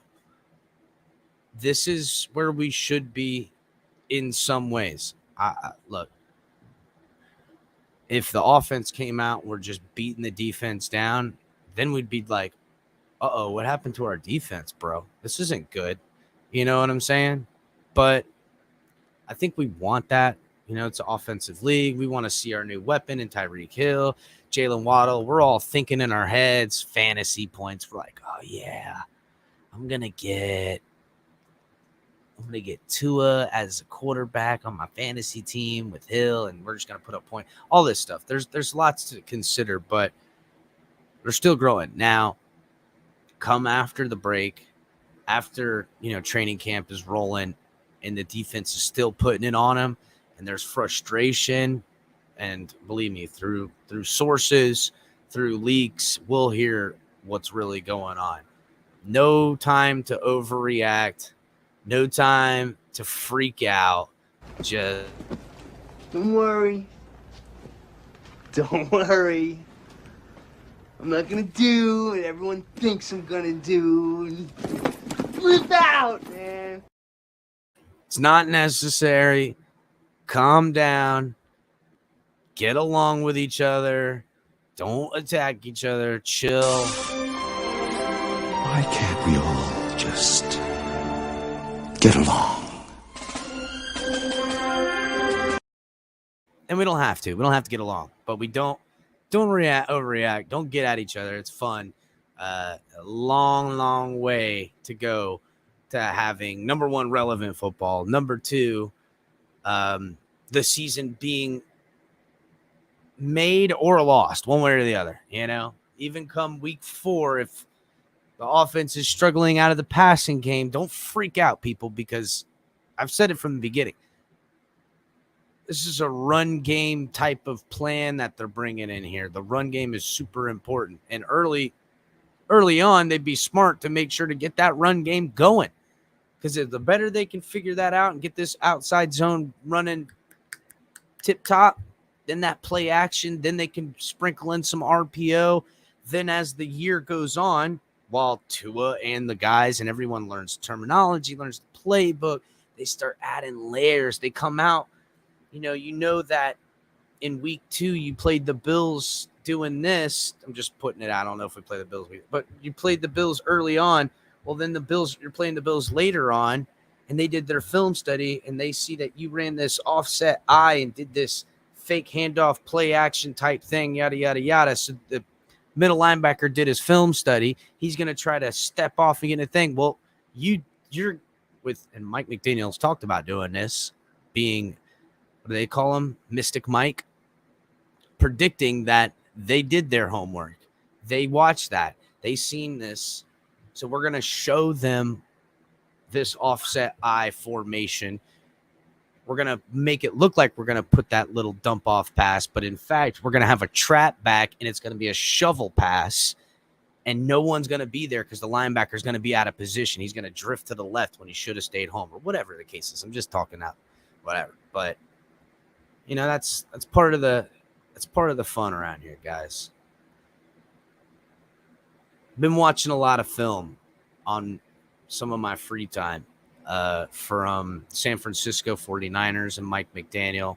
Some of his stuff from Washington. It's hard to go back and watch a lot of the Washington stuff because a lot of it's highlight things, and I don't expect RG3 type of play out of Tua. That's just ridiculous. But just out of the offense and how they're going to run it and the play action, the bootlegs, those double level, almost like double wide receivers were multi-levels on a bootleg where you'll have 3 targets and you can just find the soft spot, put it over their heads or put it in front or wherever. It's going to be some trickery. And the best part is you have the playmakers that make simple offense look like everybody's geniuses. You get Jalen Waddle in stride with a linebacker underneath him, and the safety's too busy keeping their eyes on Tyreek Hill, and he gets in the zone and just takes off, streaks up the field. Or you put a lot of pressure on defenders to now have to go, yep, we're going to have to take our chance on whomever to cover Mike Gesicki. So other guys are going to eat. We're going to get creative as long as the blocking holds up. And this is something that's talked about a lot, especially when we talk about the center and how people want – a lot of people would love J.C. Treader on this team. They say, hey, look, get J.C. Treader, then we're all good. Then we can have Connor Williams in the from middle to left. Well, damn, then it's only figured out the right tackle. Everything else is pretty much figured out. But I don't think they're there yet. I'm not saying that J.C. Treader won't happen because maybe they say, to hell with this. We're not getting the left guard play we want. The Connor Williams at center isn't up to par. It's just not working. They want better. They might do that. It is not unrealistic. But that's not what they're doing right now. And that's not what they're planning on doing. And there's a lot of upside with Eichenberg, Jackson. They want to see what they got. First player we'll bring up is Brendan Scarlett. So we're going to watch this Brendan Scarlett interview. Everybody make sure you're hitting the like button, subscribing to the channel. Facebook, Twitch, Twitter, come over, holler at your boys, subscribe here at TFTG, get a part of the family, get involved in the chat. I'm going to drop the link. If anyone wants to come up and hang and watch some of the shows, come on up. If not, no sweat it. I got it, guys. I'm going to go ahead and drop the link in the chat while we continue the show. We can have some banter if anyone wants to jump up. If not, El Capitan's got it. Don't worry. We'll go ahead and pull up this Brendan Scarlett media availability.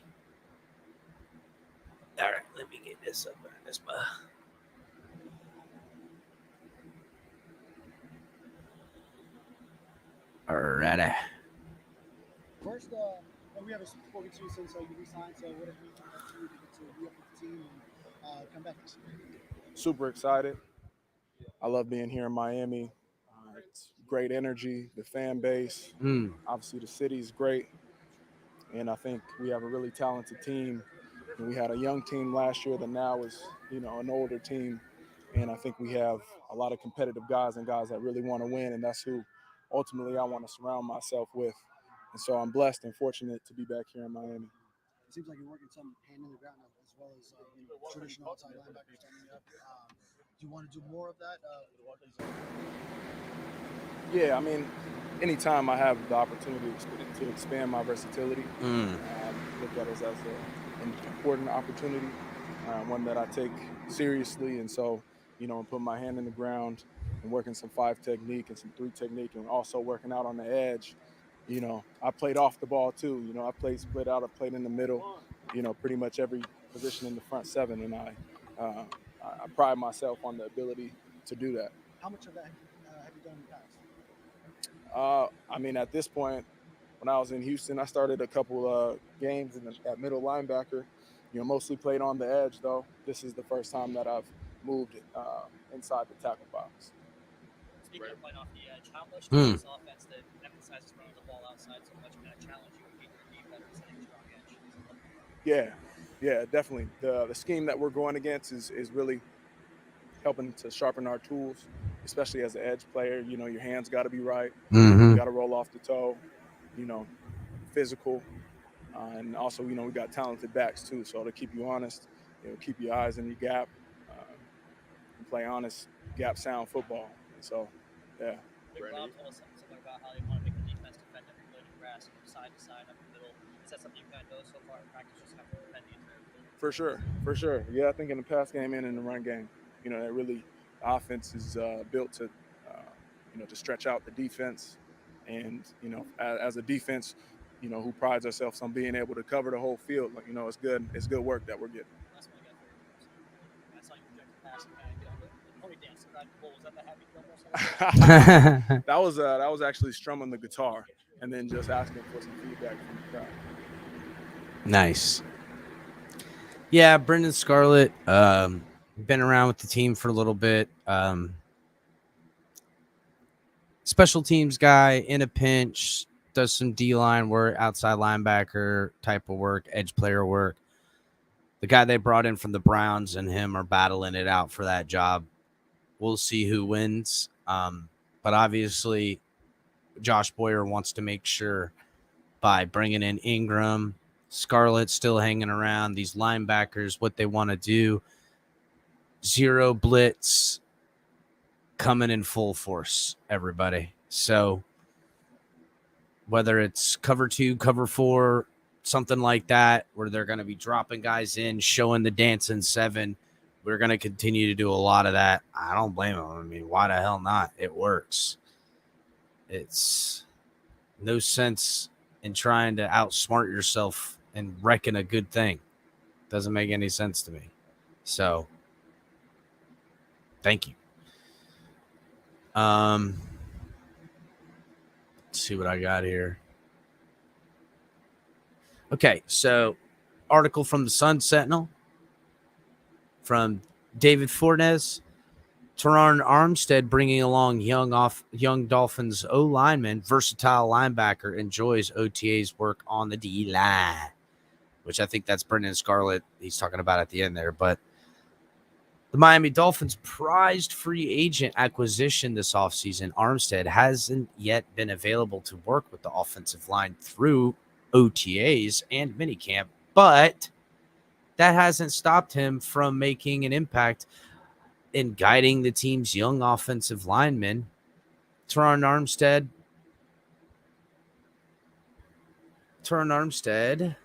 Right, I lost my spot. Vern. Teron has definitely helped a lot of guys. A lot of our guys, said Robert Hunt on Tuesday's OTAs. He's after practice working with some guys. He's in the meeting room telling us what we can and can't, what we can do, what he's seeing. He's been doing this for a while, he said. He has said we definitely take heed, and we listen to it because he's done it. He's an all-pro. He's been a Pro Bowler. He's been everything we want to be in life. Everything Teron says, we're taking in. We are listening. Shout out to my guest coming up here with me, hang out. What's going on, Gio? My guy, what's good? Come here, Logie. What's up, my brother? Oh, you know what it is, dog. Just doing a damn thing. You know what it is.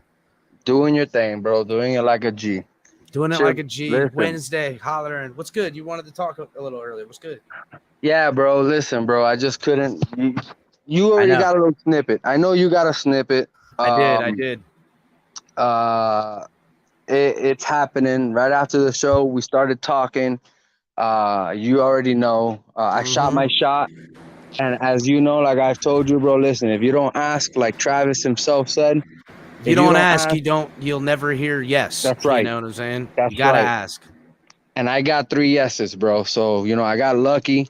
But at the same time of saying that, listen, you already know how I roll.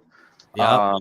The man himself, your boy Gio, done got confirmations already for OJ McDuffie and the fish tank, along with the Travis Winfield man himself. Ain't no other YouTube channel out here doing it like us small fries out here, bro. You know what, man? I think they feel look, again, Gio, it's not just about asking. Comfortability, man. They want to talk to the fans, dog. They know they know real fans and want to talk to everybody. Not that there's not other real fans, but gotta get out here and mix it up. Also, Gio, me, you, and Batman, nobody knows yet, but we're gonna be doing a Twitter space tomorrow. That's right. That's right. Tomorrow at 3:30, I think we said, right? Yeah, Tomorrow at 3:30, we will be hosting the very first fucking Twitter space out here. It's gonna be lit. It's gonna be cordial. It's not gonna be. It's not gonna be with people, whatever feelings they have about it. Ain't gonna be like that, my man. But no. Also, listen, I've already told them about you because I know you. I don't know. Well, I don't know because you know how the Twitter space is. It doesn't tell you who's requesting to speak and stuff like that. But I already told them about you guys too. Oh yeah, I've. It's funny because I've actually reached out in another way from somewhere else to some of the guys and already started talking to things, but not to the extent where you've already kind of brought it all in. So that's dope, man. I appreciate it, Gio, for hollering at your boy, man. I know you got it is, bro. Well, listen, we all sink or swim, dog. Does aqua and blue, or is it not, man? You know what I'm saying? Where to look? That's right. Are we Fins Nation or not? Is it aqua and orange or not, bro? Come on. You already know. Yeah, you already know, my man. So I'm excited, bro. I'm excited. It's coming into fruition. We're already talking up dates and stuff like that. These cats are cool. Listen, sometimes in life, you're surprised by how humble some of these cats are, man. And I'm really appreciative of OJ, bro. I mean, I'm losing my mind mentioning it, bro. Like just thinking about it, it's like still OJ doing his McDuffie reality and stuff. Got to pump up his good stuff too, man. Give him a little bit of that action. You know what I'm saying? Yeah, bro. I mean, listen, and I knew it was gonna be positive when you had OJ say, "I read bios when I bring guests inside," and the first thing he saw was father of 3. Oh, good deal. Good deal. So that right there told me that, it was going to be a good opportunity to make those invitations. So I'm excited, bro. I'm excited because I'm excited for both of us. It's going to help us. It's going to help our fans. Raise the community, dog. Raise the community. Right. Our fans are going to see that it don't matter what, we don't have to be big in life. We don't have to be nobodies in life. We just got to be humble, good people, man, and shit happens. So I'm excited. We're finding more and more, not more and more, we kind of anticipated these heroes are people too. You know what I'm saying? And they see, they recognize, but they're not coming to guys like Gio or myself just because they're doing us fair. They really are using us as a conduit to get to you guys, the audience. That's right. That's what it is. That's really what it is. That's what it is, guys. So it really comes down to everybody else. Thank you for being a part of the shows and partaking. Make sure to go over and subscribe to Miami Sports Fanatics show and see what we're trying to do is rise the tide of all ships, Gio. Aqua and orange. That's right. That's right, my man. So that's all I wanted to say. I don't want to take too much of your time because you're doing great. You're running your ship nice. We'll link up tomorrow for tomorrow's Twitter Yeah, space. I'm So excited guys, about tomorrow. check us out, guys. At Fanatics Miami and the Fins Tailgate on Twitter, man. Go follow us over there so you guys don't miss it. I have a feeling it's gonna be great. I think so too. I'm gonna I'd like us to get it going early to put it out, and then I'm gonna try to share it with a bunch of people. I've got a lot of Twitter followers, bro. I got a lot. You definitely do. I got a lot, bro. I went from 0 to a lot fast. So I'd like to get a lot of them to come because I know that there's plenty of them that, number one, aren't subscribed to the YouTube channel, mine or yours for that matter. That's right. And they're not, I don't think they're partaking in the YouTube fun. And not that we don't want people who are watching on Twitch, Twitter, or Facebook to not enjoy, but this is where home base is, and this is where the chat is live, and this is where we want to bring people to partake, because this is where we're trying as a creators and community, bicker amongst ourselves as we do. The ideology is a holistic approach that we will make Dolphins YouTube connected to all of the other platforms. That's and right. Make it the mecca of fandom. Make it the mecca of fandom, and where your voices that's are the heard. most important thing. We're going to make, for some reason, the bridge hasn't been made yet, and I want us to be the first ones to do it, because we talked about it, Gio. We talked about it, man. You That's already why know. we're doing this. We talked. You about already it. know, and once people see we're the this is a same, private conversation Gio and I have, you guys, that we're having on air right now. To be honest. Yeah, this is our ideology. When I started my channel and Gio reached out to me and we talked, and they were starting theirs just right around when I started mine and everything. This was our ideology together. We recognized we've been friends since the beginning. We know how it is, and we had the same vision. We want to be able to know through our fandom that we're gonna be able to take over someone else's stadium. That's right, man. Take over somebody else's stadium, bro. And I think I also want people to know, listen, whoever has Dolphins YouTube channels, you guys already know how I roll. I promote anyone, because at the end of the day, the bigger we grow as a community, the more noise we'll make, especially versus other fan bases. EM is there in the comment section. Oh yeah, I see him. What's good, EM? EM knows exactly what I'm talking about, man, because I've talked to this about a bunch of you guys out there that watch the channel, bro. Like, I'm telling y'all, like, this is going to be huge. I'm excited. And when you guys watch us at the Twitter Spaces tomorrow, you guys are going to see that it's the same GOT and El Capitan from the Fins Tailgate. Can't fake this. That's right. We all in here too much being what it is to fake. That's right. It's just That's right. real as can get, bro. But hey, my man, listen, you already know. Buddy. I'll talk to you tomorrow, Gio. I love you too, bro. Listen, love all you guys in the chat. I'll catch you guys tomorrow. Adios. Big news, guys. The relationship between TFTG and Miami Sports Fanatic are very close, because we came in kind of together around the same time. Not that we're against odds of any other YouTube things, but like, we want to do something in a togetherness with everybody. Not everyone has to be under the same umbrella, but we don't have to all be on the same page either. Matter of fact, we don't even have to get too much along on the same page of how we see things. But we are all aqua and orange, and we're gonna have to, I don't want to say help each other, but there's a class in which operations are gonna need to be done to help the fans that are on other platforms or aren't on social media at all, to help find all of us and grow this community bigger. Because to me, there's millions of us out there that, I mean, you guys remember before you found YouTube.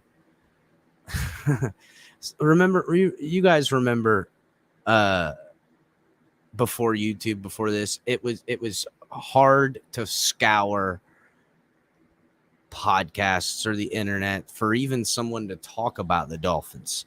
And there's still plenty of us that just haven't come back to even looking for it or don't know where to look.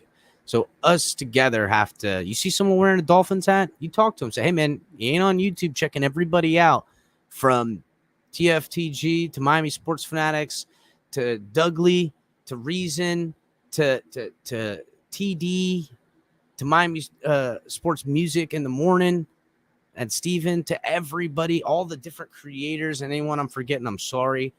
But like Miss Fins, love you, Miss Fins. All of us just trying to have somewhere for Dolphin fans to find a home will grow the community at large in a bigger way. And we can fight, we can argue, but when we go in against the Bills, we can all go, yeah, fuck them Bills. You know what I'm saying? You know, and let's not go, be mean to Bills, but like we gotta have a unity in some ways. We'll make a union, Dolphins union. So, all right, let me continue back on with this article. At the start of OTAs, Armstead, left tackle, who has been a Pro Bowler 3 times with the Saints, has been working with Eichenberg and Robert Jones, both rookies last year, looking to make a leap in their second professional seasons. Hunt said Armstead has helped him with his technique aspects of line play. Armstead, who will turn 31 in days before the opening of training camp, feels it comes natural to him trying to help youngsters. I'm always just looking to help in any way I can. I'm at these guys' service, he said last week. I've been a captain for the last 5 years in New Orleans, so it's just part of who I am as a player. If I get if I get knowledge and information, I've just got to share it. The true test of the offensive line, especially in the run blocks, will be once the pads come on several practice into training camp. But Hunt still feels the intensity from the group in off-season workouts. Now, I can't agree more. We can't look at the offensive line losing one-on-one matchups or, first of all, Jalen, could you imagine having to block Jalen Phillips, no pads, out on an island, and he ain't got no pads to grab on? He's the shit brick house right now, and he's fast. So there is something to it. It's still changing. Guys are still shuffled around, and Armstead ain't out there. Let's not get crazy. Hunt had this to say. I think we're trying to hit, Hunt said. It's crazy to say that, but I think everybody's working. That's what I can tell you about this team. The guys are working without pads on. You can tell. Guys are definitely fitting their gaps right. Guys are coming off the ball, flying off the ball. We're doing it in a controlled manner. Bitches. Critical that the unit to be ahead of the game this offseason as it transitions to the outside zone blocking, which Hunt has enjoyed. We're trying to make everybody defend the whole field, he said. We've got them guessing. I love it. This is the type of offense I ran in college.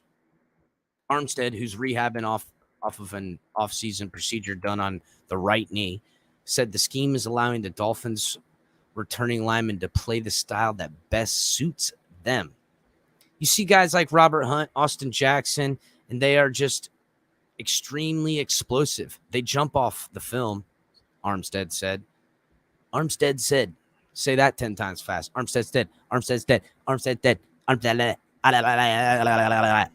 So those guys are just tapping into what they've become as players, as pros. It is exciting. I mean, look. Holla, big time, Armstead. I think we all expected when you pay somebody that kind of money and already being a captain on the team we bought him from, and Pro Bowls and best damn free agent. Let's be real. We've got the best trade and the best free agent. We've won the offseason, and we hired the next quote-unquote guru, and I mean that in all best intention. Don't take me as a troll, but fuck you guys if you do. How about that? What are you going to do? Anywho, God, man, I'm off it tonight. Anyhow, everybody, make sure you're hitting that like button, subscribing to the network. Make sure you're starting the week off right every Tuesday with Talk 7 TMI Tuesdays. Coming live around 9. Color commentary. Me, Ali, co-host. Sometimes maybe we'll get a special guest co-host this week coming up. Who knows? It was Tonk's birthday yesterday. If you guys haven't gone and said happy birthday to Tonk in the comments, shame on you. Tomorrow is color commentary. Make sure to catch it. Gonna get crazy. You know he is. Also, Late Night Exhale with Ali coming at you. Gonna lull you into submission with the Late Night Exhale brought to you by Ali Saturday at 10. Every other night of the week, you got me, El Capitan. You might even get me on some special shows. Tomorrow, as you just heard from Gio that he just announced, you guys can catch me and him doing a space on Twitter. Cash App, Venmo, the Fins Tailgate, Fanatics, link is in the description. All of our gear, link is in the description. Make sure you're getting a hat. Make sure you're getting a flag for your next tailgate. Make sure you're hitting the super chat. Make sure you're doing whatever to help support the show. It is the off season. We need help. Help us out. We're going to start a membership program so people can flash around TFTG with some pop and collar TFTG style being members. HB's working on it. We're going to get it all taken care of. Going to get you guys some cool stuff. So before we get into the next article about from David Fornes, which is titled Dolphins budding safety tandem of Javon Holland and Brandon Jones seek offseason league. Before we get into that, we're going to go ahead and watch the interviews of Brandon and Javon. So let's start with Brandon Jones. And we're going to pull it up. And thank you. Said take note of it. I don't know. I've said a lot of things. I couldn't tell you what I just got done saying other than maybe Brandon Jones. Can't. I have no filter. I have no nothing. Just going. That's all I got. You're welcome. I'm here for your entertainment. All right, let's go ahead and watch this.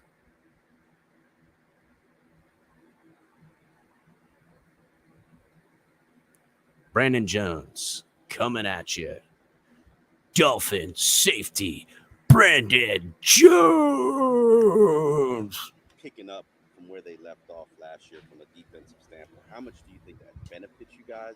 And do you feel like you've been able to take the defense to the next level? I think with going in with pretty much the same defense for the third year, I think it has huge dividends in just being able to, we've built kind of chemistry and connection with each other that kind of goes beyond the field, which is huge. And we just all genuinely love playing with each other, and just, it's more than just football, I think, and that goes a long way. We have fun. Like I said, we stay communicating. We're always on the same page, and I think that chemistry at the end of the day goes a long way. What leads to that better communication? Just knowing each other? Knowing each other, and I would say just kind of going through the ebbs and flows of football. You know, good stuff happens, obviously, but adversity hits every game, every practice, and you kind of get to know people, how they handle good situations and also how they handle bad situations. So being through the ups and downs, I think is really, kind of combined us together. Brandon, what's the next step for you in your evolution as an NFL safety? Pro Bowl. Say Pro Bowl. I'm trying to grow in every part of my game. I think I got a lot to work on, whether it's man coverage. Should have said Pro Bowl. And, being more of a vocal leader. I never think in a game like football, you can never be too prepared and never do too much. So any way I can grow my game, I'm attacking it. A lot of it. I'm sorry. Quick follow up. A lot of your splash plays in your first two seasons were like blitzing. You don't want to. You get the feeling maybe you're pigeonholed as that type of player, and more maybe. Yeah, I don't necessarily think that I'm identified as just a blitzing safety, especially with the amount of stuff that they have me doing on defense, playing. Yeah, he was all over the place. My goal is to obviously kind of branch away from being labeled as this guy can only blitz, this guy can't cover, this guy can't do this, can't do that. Just trying to be and find the best way for me that I could be a well-rounded football player.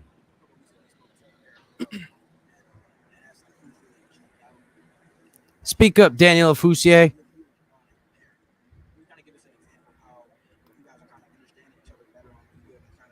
Can't hear him, guys. Sorry.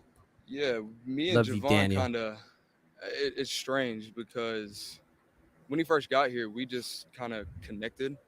It's kind of weird, but just from we always sit in the back, we're always communicating. We're always aware of kind of what happens, what's going to happen if this guy moves, what we got to get in and out of, and showing different schemes and different, he's down, I'm down, just being able to be multiple and do a lot of different things.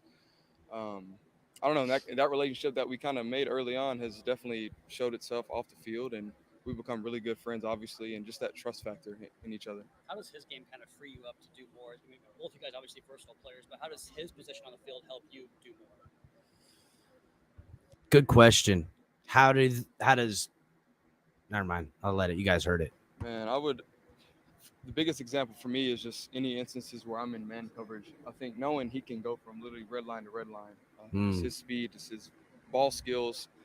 I know he's always going to be there. Whenever he's needed to be somewhere, if he's a middle of the field safety, if he's a cover 3 safety, the half safety, whatever it is, he's always going to be there. And I think having that confidence and knowing and having that trust in him, gives the ability for a lot of. I see you, Killa. I know you do, dog. Pastor Tan, Sam Madison, how has that impact kind of been felt in that room so far? Oh, it's been great, and just having that knowledge and experience is always huge. I've always found that, having coaches that have been in your shoes before, have played in a similar system. Yeah. As, Steve playing with the Patriots and all that stuff. Just having that, I think, goes a long way, and you're easily can take what he says and know that he was in your shoes at one point. It's easy to relate to. Brandon, speaking of connections, just the connection that you guys have with Mike McDaniel. Everybody you talk to say he's a player's coach. You guys will run through a wall for him. He's kind of a hip coach too. I mean, I got called out for saying, social media, but just the fact that the things that he does that are just a little different and unique in the way he goes about his business. Yeah, I think it makes him unique for sure. And it's, from my coaching experience, it's a lot different than what I've had as a coach, but he's also just super positive. And the biggest thing I take from him is when we're in team meetings and stuff, and he's explaining just the offense. You can just really dial in, and he's not meaning to teach like football to the defensive players when he's explaining offensive stuff, but he says it in a way that it's Vern. Very easy for a defensive player to understand what's going on, and just kind of gives you a bigger picture of how stuff correlates and how stuff works in the offense and defense. But he's been a really good coach. Obviously, I've loved from what I've seen so far, and I know he's going to be able to take us to the next step. So to go back when he was talking about Steve being somebody ex-Patriots that knows the game, coach. He's talking about Steve Gregory, the safeties coach. So I don't know if when he says Steve, I don't think everybody knows who he's talking about. But he's talking about Steve Gregory, the safeties coach. So then right after that, we have Javon Holland loaded up and ready to go. So we'll play Javon's.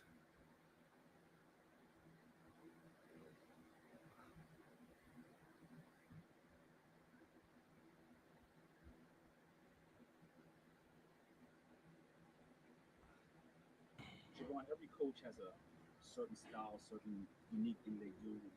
Just talk about Mike McDaniel's unique style of coaching, how much you guys embrace that. It seems like every time you talk to a guy, they're like, he's a player's coach. You guys run through a wall. Just talk about that. So real quick, I'm going to address Scott because I see you, Scott, in here. Just trying to call out the false propaganda. Big O was arguing with Omar, but Omar was at the practices. And earlier, Scott said,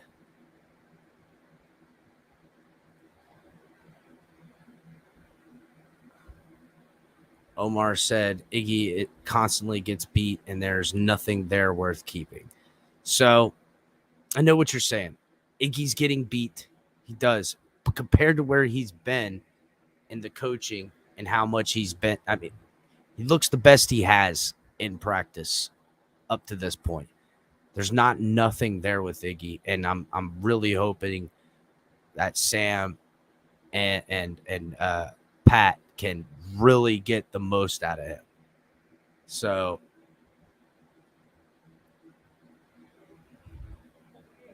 and it wouldn't be the first time Omar's wrong, bro. In his own way. Coaches, I mean, he's just a good person. Like, it's not hard to be like all in for a coach when they're a good person. And I think that's like the baseline as low as it goes. Like, he's just a super cool dude, great family man. And you can tell he's honest. So people just buy into what he says, and he's 100% on the same pace as him, like mentally. Everybody's one mind. Let's talk about his age aspect. Groupthink sounds like to me.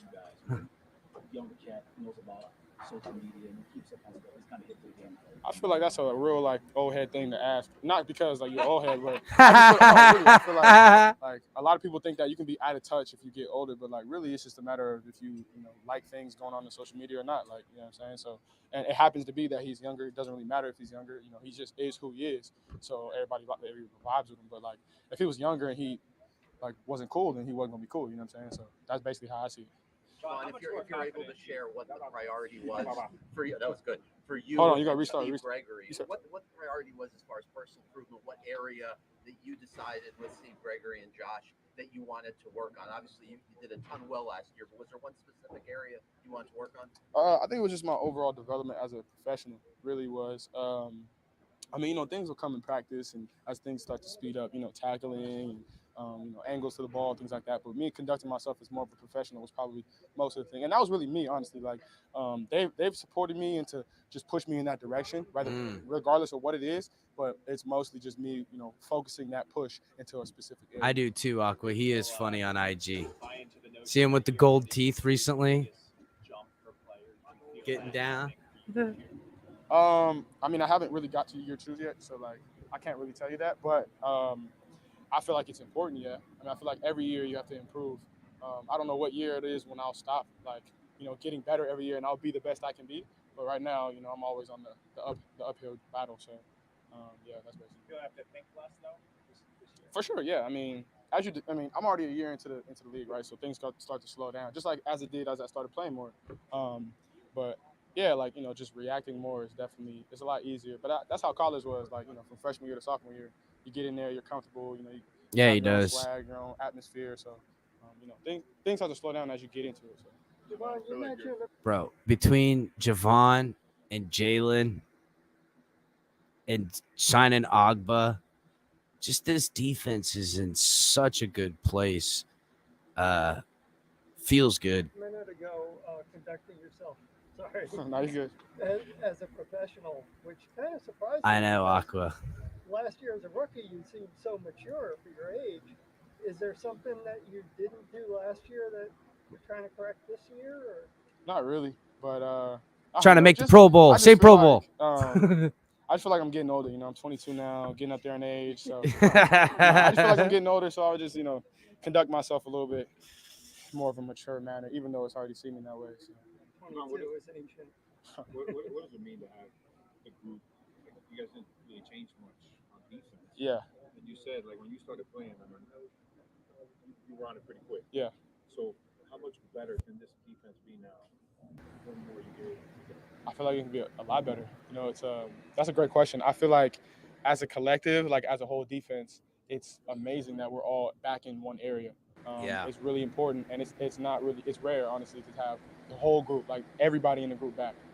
So I'm excited. It's comfortable in the room. Everybody knows each other, so now that we're going through all these team activities and practice and adversity, you get more and more wound together, brought together as a group. So. You mentioned when you started playing more, you were comfortable from the beginning, but you really turned it on. How much more comfortable leadership-wise were you once you started playing more? And now you said you're an old 22. Yeah. But you can lead as a 22-year-old in that. You can when you're a leader. I feel real comfortable. I feel like I try to earn a lot of my teammates' respect through my play first. Yeah. And then So they know that when I do, if something happens and I do say something, it comes from a place of love because I want them to get better, and I would want them to push me the same way. It's not necessarily me just like yelling at them. So that's kind of how I see leading. You know, anybody can be a leader. Anybody can say something. So, but now that I'm like a year in and it's the same group and they know what I can do, I feel comfortable being able to, you know, correct them if this is a situation that I know that I can help them with. Like your first off season when you're entering the league, so focused on forming the combine and drafting. What has this off season been like? What's this off season been like when you're already on the team and only focus on things that are making better? I'm gonna wait. I hear you. I'm gonna wait. Like the second one came out of nowhere. Yeah, it came out of nowhere. In the off season for the second year, I mean, honestly, I was kicking it. I'm not gonna lie. Like I was making sure I had fun, enjoyed myself. It's a long time, but you gotta plan it accordingly. Because I still like to, you know, work hard, and it's kind of built in the athlete to like just nonstop work because you're gonna lose it if you take a break. No, yeah, you know, I took some time off, enjoyed myself, enjoyed my family, but I made sure that I was still getting that work in. So yeah. Makota Valoa right over the freaking with the nuclear bomb on the Omar Kelly pushback. Yeah. How much do you guys talk about being that second half of the year versus early on? I think the second half of the year team is who we are, really. The first half of the year, you know, we were trying to come together. And then once we got it together, as you saw, you know, we started winning games, started coming together as a defense, making plays. So we just talk about it as who we are now. And now we can build on that because that's not the extent of who we are. We can get better. You know, guys, we said this on the show, too, that early on in the season, I mean, look, you guys got to remember, nobody wants to hear it, but losing Van Noy and losing Bobby McCain hurt the way this defense operates in particularly because it's really about communication. Because essentially you're showing no linebackers. You got 2 safeties, 2 corners, and everyone else is at the friggin' line. And so you need guys to drop back, get in. You need to make sure communication is right. If one of those safeties has to take someone in the box because they got to come down and one of the outside linebackers is going, you know, back into the zone spot or whatever, it was hard in the beginning. And they were asking Jalen Phillips to take roles, parts that were outside of his comfort zone. There was growing pains. In the second half of the season, when the defense was firing, that's when we started winning. That's when we started seeing that defense we remember. The offense wasn't, you know, so pressured at sometimes. It really started clicking. That's going to help so much early on for us. While, I mean, look, guys, if y'all think we're going to come out week 1 on this offense and it's not going to have kinks or wrinkles or growing pains, you're wrong. I'm sorry. It's going to happen. There's going to be some growing pains, which is why I really hope they get the blocking and the run game underway because it's going to help the process. Take away a lot of the potential snaps that could be, you know, mistakes or bad snaps by running the ball effectively early and often in the season and let the defense do what it does best. Intercept the ball, make big stops, put pressure on the other team. And also late in the season, that running game comes into play because later in the season, when it's cold and you got a lead, you want to grind out a win. You're going to need to run the football. So it's a win-win.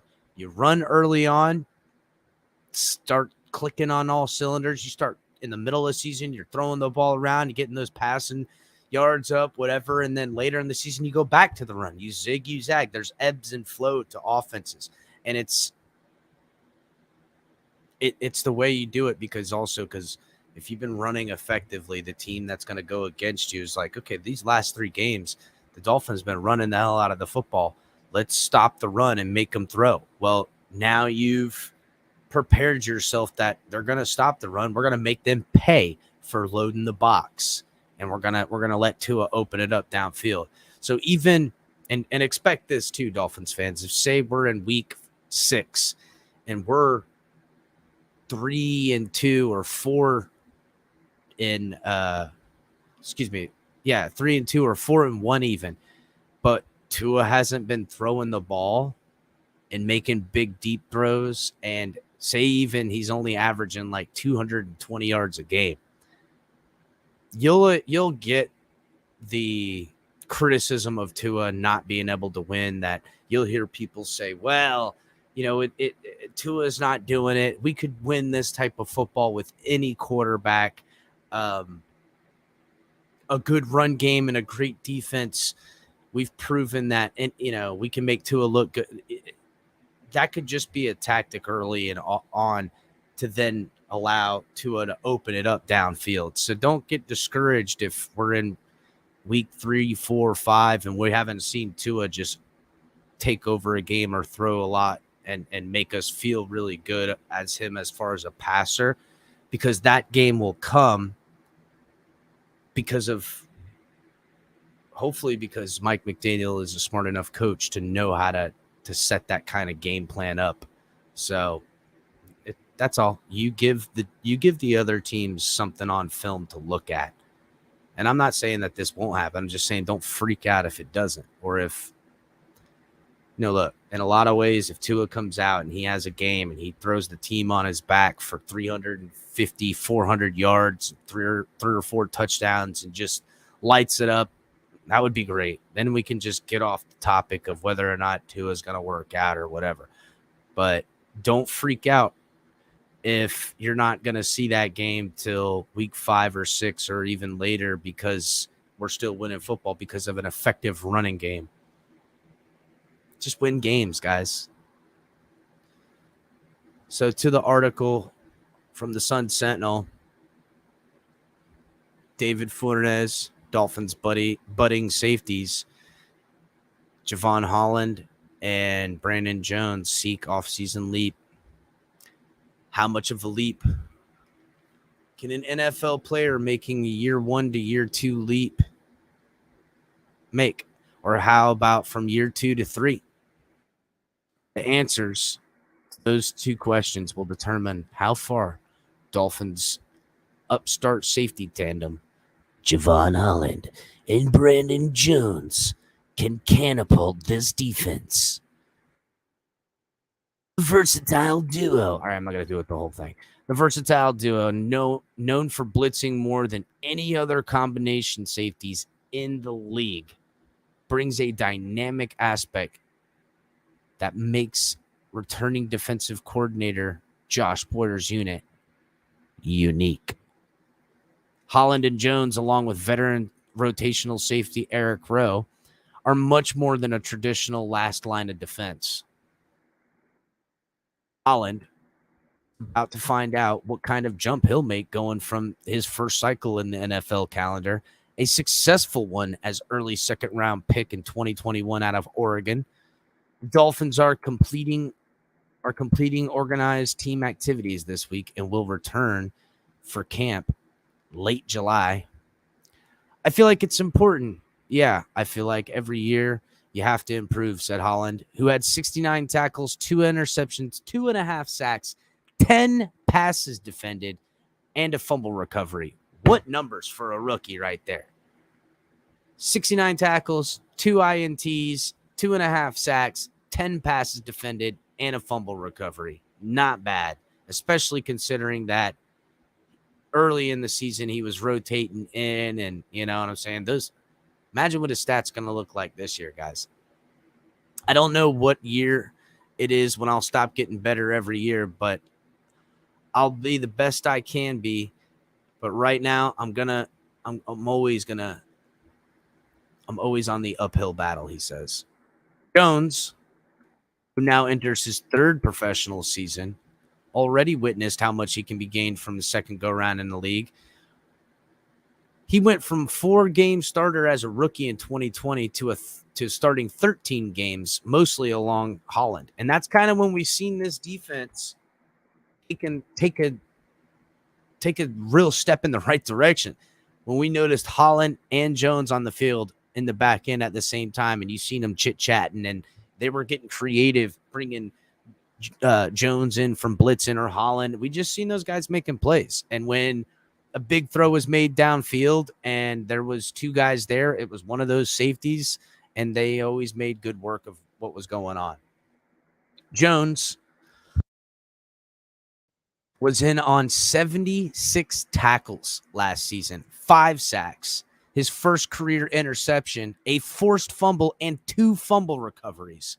His 5 sacks led all NFL DBs last season, but just because he holds that distinction, he doesn't want to be pigeonholed as a safety that merely specializes in pass rushing. So, or rushing the passer, I should say, not pass rushing. This is what Holland had to say, and we just heard him. I don't necessarily think that I'm identifying as a blitzing safety, especially with the amount of stuff they have me doing, playing in multiple different positions. My goal is to obviously branch away this guy that can, from the narrative that this guy can only blitz, this guy can't cover, can't do this, can't do that. I'm just trying to find the best way for me to be well-rounded. I mean, listen, when you have 2 guys that are like this, it's okay that maybe Jones is better up at the line, sneaking behind. You see him, he comes creeping. He finds the spot where he knows that he's kind of out of the view, and he's like hiding behind the linebacker or something like that, and the D tackle or the end. And he comes on like a little inside stunt when that, we've seen him do it. The guy's good. Holland is finishing up the offseason with a holistic mindset of improving his game ahead of training camp. I think it was just my overall development as a professional, he said, when he said of what he has discussed with Boyer and safeties coach Steve Gregory. Things will come in practice, and as things start to speed up, tackling, angles to the ball, things like that. But for me, conducting myself more professional was probably most of it.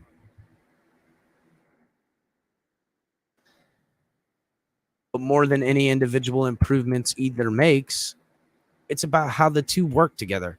When Eric Rowe, spoke to reporters earlier in the offseason, he noted the two developing as a pair together through OTAs.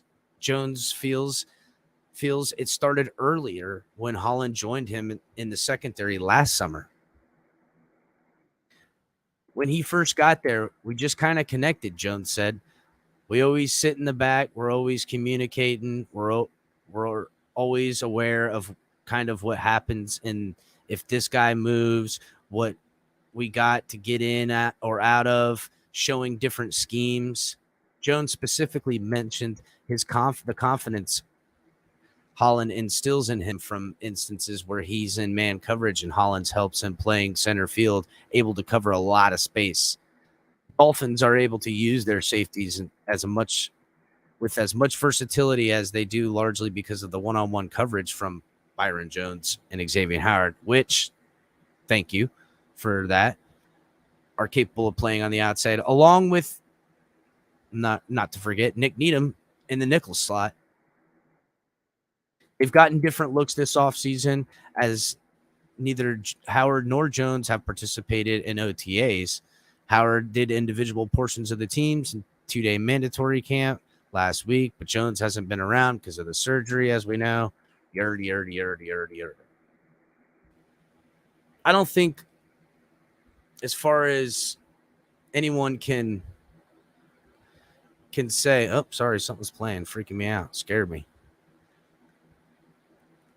I mean, how much more excited can you be as far as a young safety duo? The future looks bright in the back end. I'm really hoping for Noah Igbenogany to show some bright spots, but I don't feel so, for lack of a better term, naked out there, because Nick Needham is a baller. And you know what's crazy? In all of this, we forget names like Eric Rowe and how much good work he did for us back in 2020 when he was shutting down everybody other than the elite of the elite tight ends. Okay, Darren Waller and Kelsey and Kittle had big games against him or had big plays against him. Duh, they do that to everybody. Now, granted, I think there's a world in which we all expect Holland to have a better performance against those guys. And, as a rotation dude and a veteran, Eric Rowe is beloved in the room. I worry because of his cap hit could make him a cap casualty. But I'm not certain, but I want to say Xavier Howard and Eric Rowe, I don't want to say they're best friends, but I know they're super, super tight. I know Eric Rowe has also been really accredited from everybody in the secondary for a lot of the stuff he's helped them learn the scheme and get better as professionals. So Eric Rowe's a hard guy to let go. I don't want to see him off this team because of money. I'd rather keep him around because better than other options, definitely other teams got for that role. But we're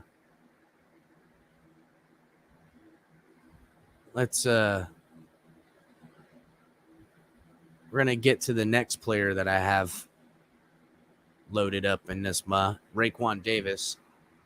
Another guy that's kind of getting lost in the shuffle on this defense. And I mean, think about the names we're talking about. Raekwon Davis, Zach Sealer,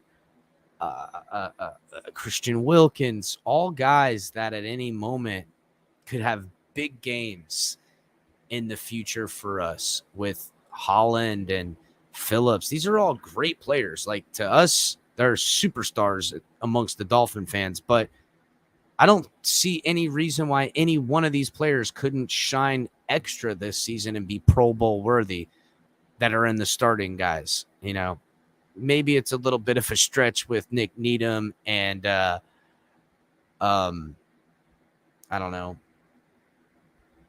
Brandon Jones, maybe those. But like, if I told you, hey, Raekwon Davis had a breakout year, he's playing in the Pro Bowl, would everybody be just flabbergasted?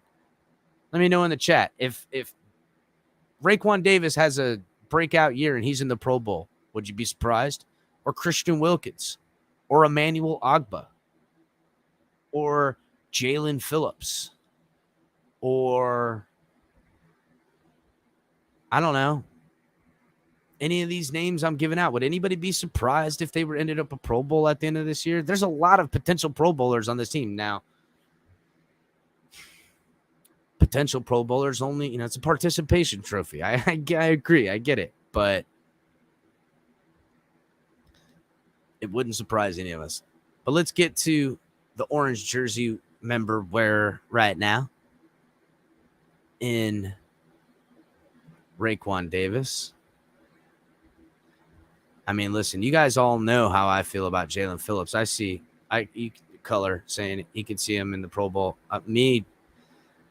Jalen Phillips, to me, they should just get his measurements now for the gold jacket. They should be bronzing this guy's head now, because I'm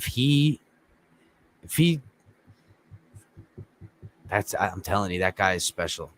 Mark my words, guys. Maybe one of the best talents. Who knows? We'll see what the future holds. But I'm really, really high on Jalen Phillips. I just don't see why he can't be a freaking gold jacket wearer someday. How y'all doing? Hi. Hey, Sweet Alabama on repeat. You like that? I like it. I had to start off with that. But it was a repeat, though. It came back. So it must have been something that you really felt. Yeah, you know, gotta show everybody, you know, well, you know, who raised me, Alabama.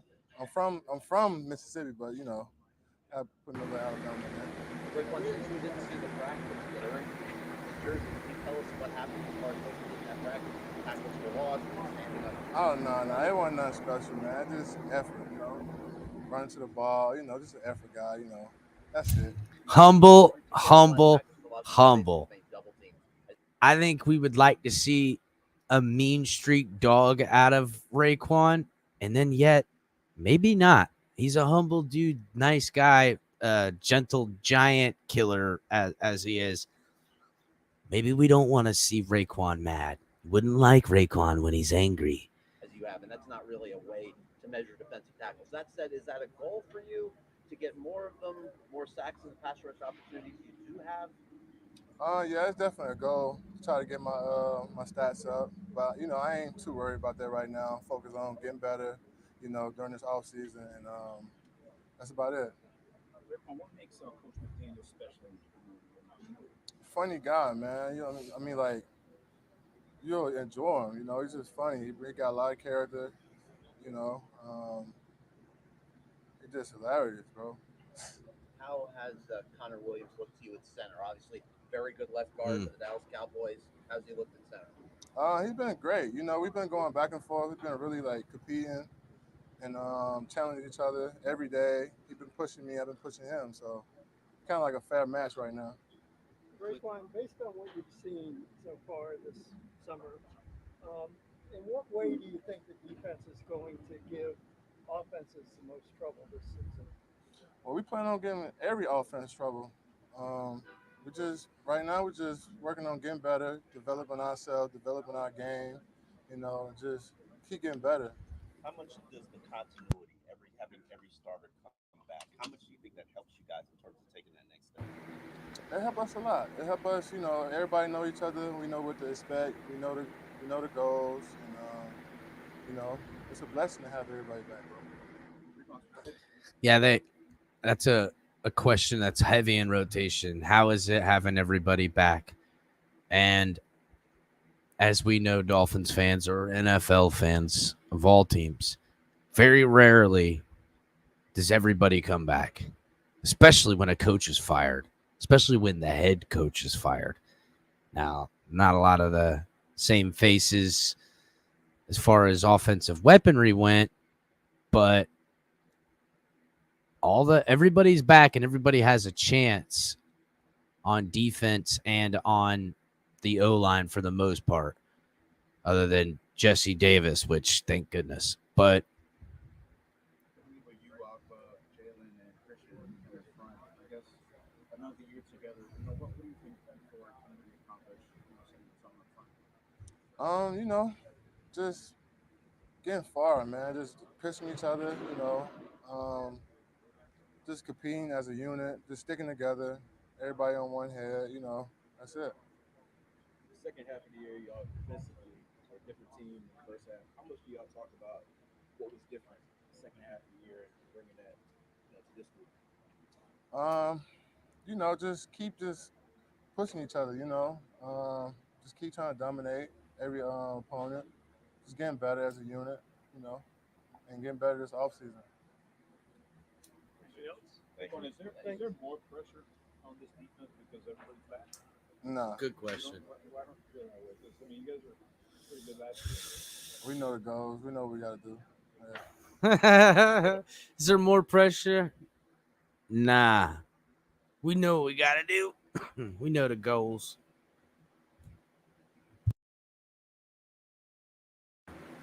Raekwon, good dude.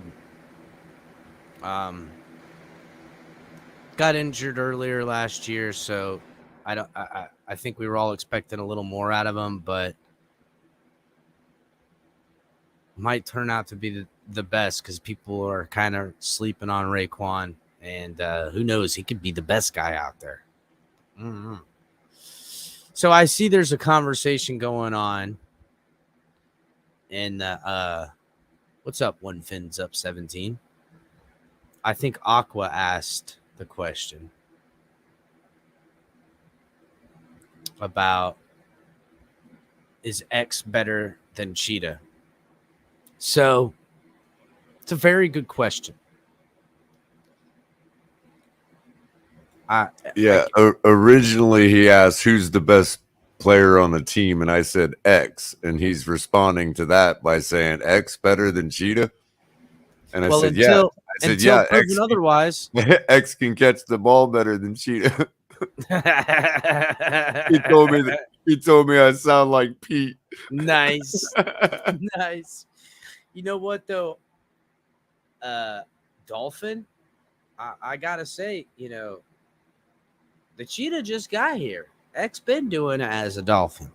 No, nothing against Tyreek Hill, but I mean, look, Tyreek Hill's probably way faster than anybody, much less faster than X. But X is savvy, super savvy, and X is such a good corner that it's not when people go, oh, corner versus wide receiver. That's not the game X is playing.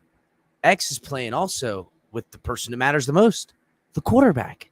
That's why he gets so many interceptions. He catches you sleeping. You can have the best wide receiver you want, but you got a young, inexperienced quarterback. Xavier Howard's going to bait their ass.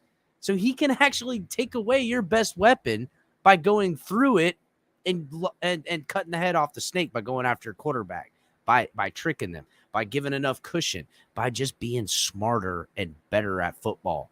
That's it. He's just a better worker. He prepares better. He makes sure his body's right, all that stuff. Now, if we're talking on, does Xavier Howard got to cover him on a 9 route off a bump and run on or a go route or whatever you want to say? Yeah, okay. Hill wins that. And, short little this, that, and the third, sure. But I don't know. I up until in that Chiefs game, Xavier Howard had Hill pretty well taken care of. The problem is that they ended up tiring the defense out. And anyone who doesn't remember, they were sucking wind. And the second that Clayton Fedulum got out there in the secondary, it was over. They were like, take it to the house, Cheetah. And that's what happened. So good problem to have, because I don't need to know, because they're on the same football team. So, like, if you see Xavier Howard winning his reps against Hill, might have nothing to do with Hill. It could be really against Tua. That's my point. I wanted to also point out that That's right, Mick Godavaloa. It was that Bobby got injured, but like there is a certain amount of irony in the fact that not 3 months ago we were all arguing whether he deserves another contract or not. Now we're arguing whether he's 1 and 2, the best on the team between him and Tyreek. I think what it comes down to with the contract argument, at least from my perspective, is that I didn't want to keep getting shook down, and I didn't want to pay him so much money it was gonna lose thing. Obviously, from what the contract, it's worked out perfectly. He got the money he wants. He's paid what he wants, and it's really not an exuberant amount for his value. So I think there's that gray area for too much, even for the best. You know what I'm saying? I'm gonna drop the link. Yeah, that goes right to the Aaron Donald contract. It's like $40 million. Yeah, I mean, listen, I'll he's take worth it. JP. Thank you very much. And look, the cap's fake. That contract proves it. The Rams prove it, but we'll see. Hold it down for just a second, Color. It ain't fake if you don't have it, though. You know what I mean? I know, right? Hold it down for just a second, Color. You know, because if we had to pay JP $40 million, I don't know, would we find it? I mean, I'd say it's worth it, but I don't know if we'd be able to find it. But it's really just inflation is why it means nothing, because $40 million for Aaron Donald is going to be nothing in 2 years, 3 years. He'll be restructuring by then. What's up, Q? What's going on, OG? Aloha. Yeah. Yeah, Color. I got a question. Who has been signed to the Dolphins? Has anybody been signed? Yeah, I didn't catch his name earlier. Hold on a second. What's up? Who did we just sign? Hey, what's up, Bruce? Just doing it, yeah. His name is Browns linebacker, outside linebacker, edge player. God bless it. I just had it. I just closed the window.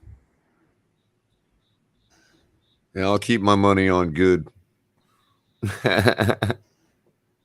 I think, look, he's brought in to compete. He has some starting Porter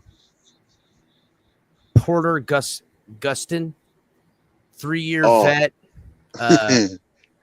My money's on good too.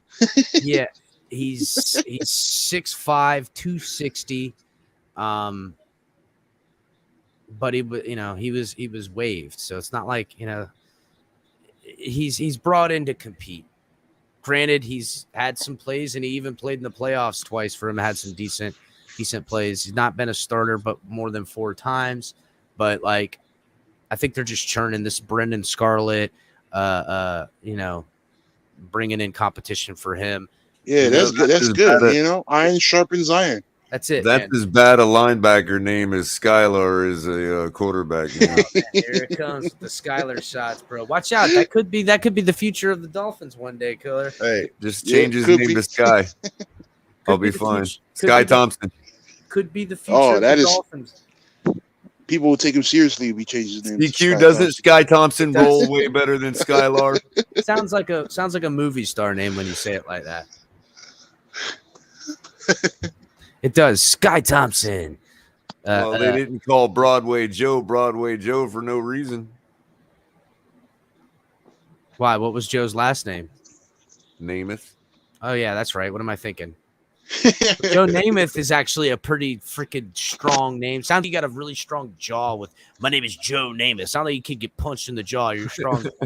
SOB. You sound like you know what I'm saying? Joe Namath, you sound like you're like, I don't know. Well, Dak, here's the deal. I'm the best there is, plain and simple. I mean, I wake up in the morning, I piss excellence, and nobody can hang with my stuff. I'm just a big, hairy American winning machine. If you ain't first, you're last. You know what I'm talking about? That phrase is trademark, not to use the outside position of Ricky Bobby. Now, I don't want to gas up Joe Namath all that much, but just the Joe Namath name sounds pretty cool. Yeah, add a little Pittsburgh to that, and it does kind of sound like Joe Namath. Yep, just a little bit. So,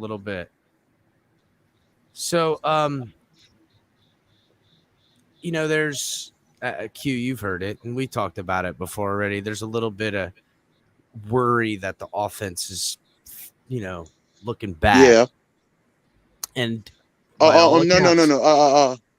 I just want to say, I'm just hearing this for the first time.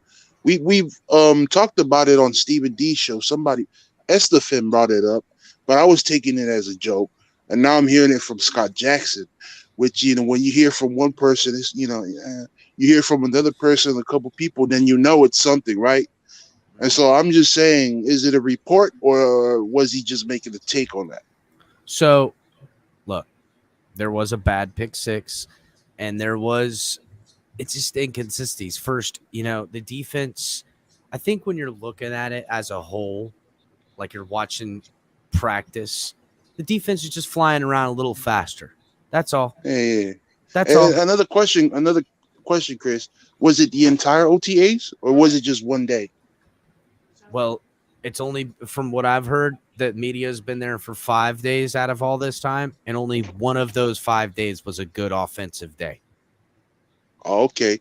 Yeah, it should be a concern if it's 5 days.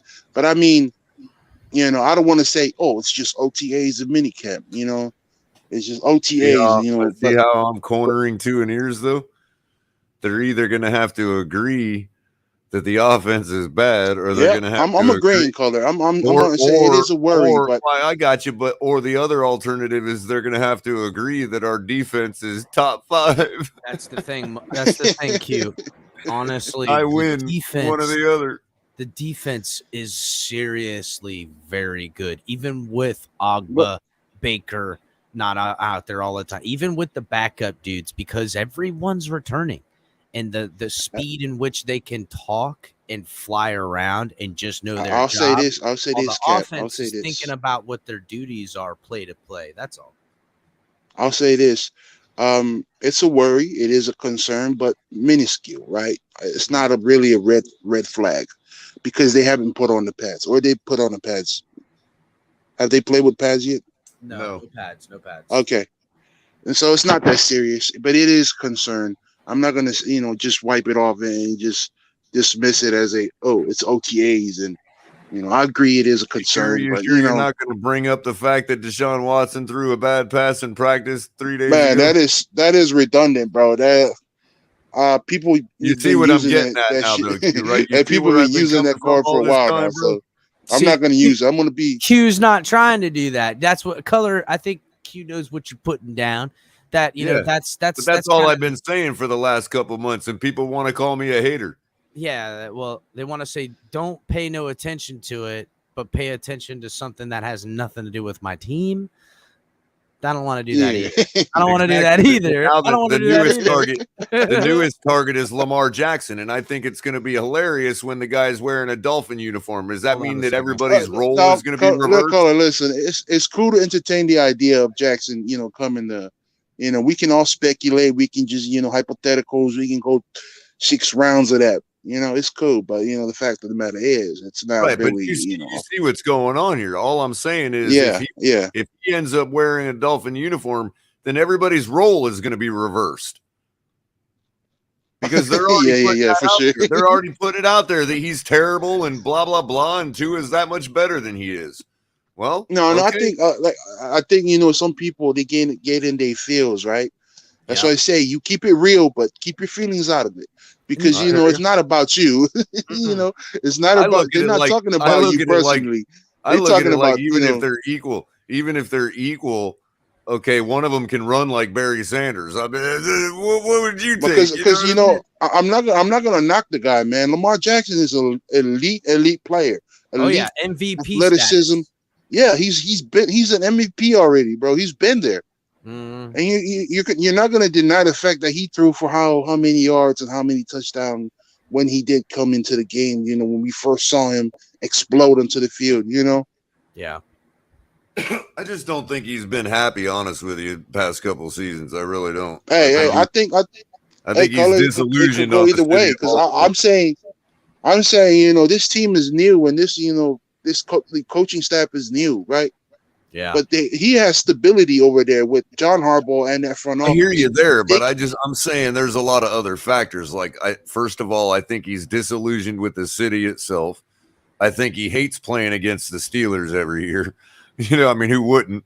You know what I mean? And now especially now with the division being as tough as it is.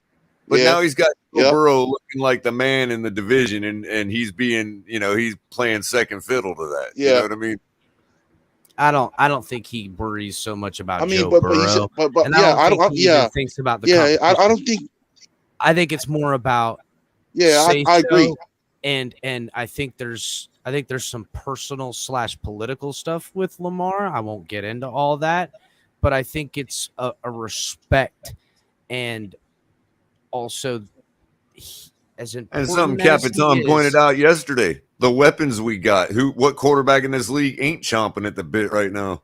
That's true, but I think there is the Lamar and Ravens / Harbaugh relationship is extremely fragile and volatile right now. No, I thought you were going. What? What'd you think? No, I thought you were gonna say. I thought you were gonna say that Lamar and the Harbaugh relationship is really solid. No, it's not. It's not. It's not solid at all. It is very fragile. And is that your take on it? Are you making a take on that, or it's more than a take? It's more. It is way more than a take. All right. Way more than a take. So that's now. I think there's definitely a way to fix it. It is money, but it's more than just money too. It's kind of like, I don't want to call it the Texans Deshaun Watson thing, but not too dissimilar to how even with Russell Wilson leaving San Francisco, the players league, where their involvement in when they're making this money and what they want, I don't want to say so, just want to feel heard in some ways.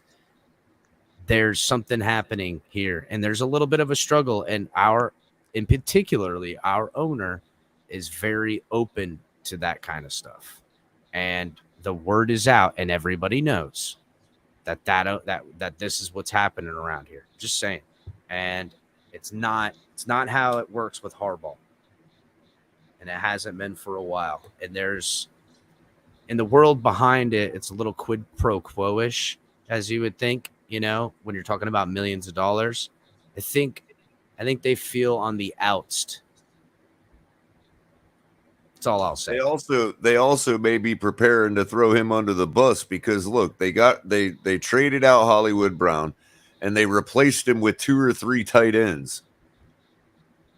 You know what I mean? That could also be looked at as that's playing perfectly into his strengths. They're going to go 12-man personnel, do a lot of trap plays, running options, triple options, short passing and stuff like that. But I don't know if that's always the best thing too. Like they need to still have, like, to me, Lamar Jackson's game. Well, they got to have the deep. I don't want to talk too much. Or they'll just stack the box. I agree. That's what I was going to say. That Lamar's game is 12-man personnel, heavy run scheme in an outside zone, option play.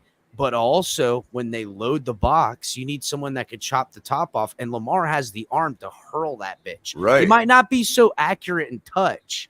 Yeah, he does have that the touch arm in the middle of the field. But he has got the arm, bro. He's got the arm in space. And with a guy like Tyreek that can catch up to whatever he throws, wherever he puts it. I don't want to say Tyreek. I'm talking about, but the reason I gave that example is to point out the same with Hollywood Brown. You got a guy that can get to the ball no matter where that ball ends up when he slings it that far. Yeah, we'll see how it works out. Yeah, we'll see how it works. To me, that if they take a step back and they're 3rd in the division or 4th in the division, because there's a world in that chances are, depending on what happens with the Browns, because if the Browns say get settled out, the Browns might not be 4th in the division. It might be the Steelers or the Ravens. We can't go automatically put the Bengals in there. I think we could feel that way, but they just went to the Super Bowl.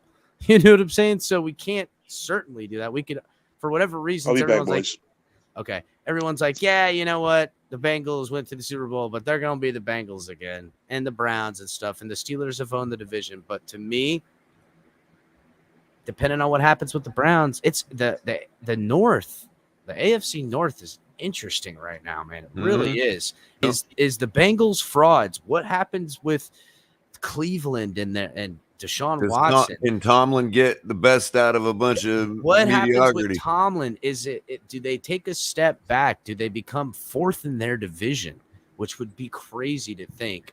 And by the way, Aqua, we know Lamar is not a pocket QB, but have you seen a good pocket in Miami in the last 25 years? Who wants a pocket QB? It's been a minute. It's been a minute, but look, there's no denying that Lamar Jackson as a passer is subpar compared to what you would think of.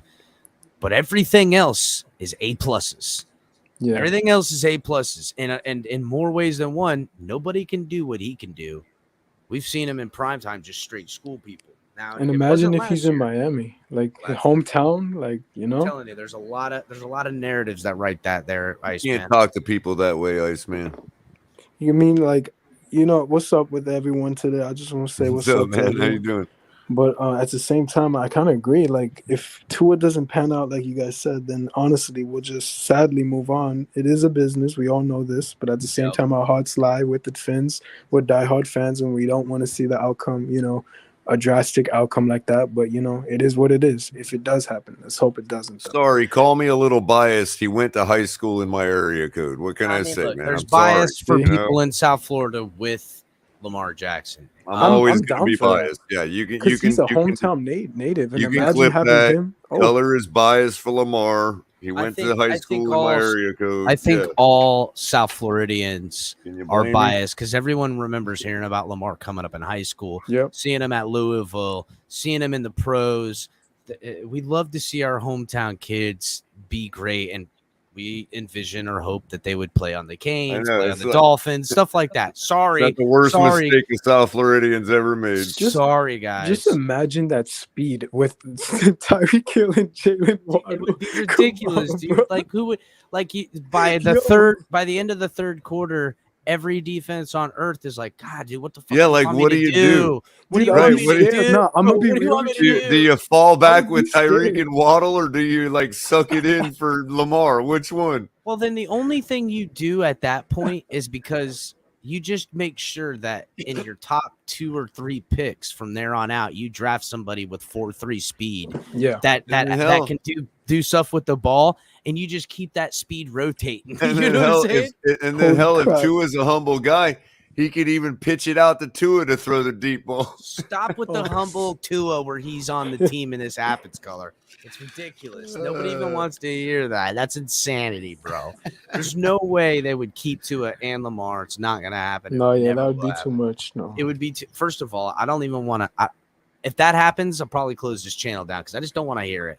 I'm All the done. narrative I'm on over. ESPN. I'm fucking done. Sorry, TFTG. Goodbye. No, we don't want that. No, we No, don't that need ain't happening. This tailgate party never stops. I'm never going nowhere Yes, now. sir. I don't start nothing like this to walk away. You'll have Never. You'll have to kill me now. You messed up. Should have destroyed me when you had the chance. Now y'all fucked up.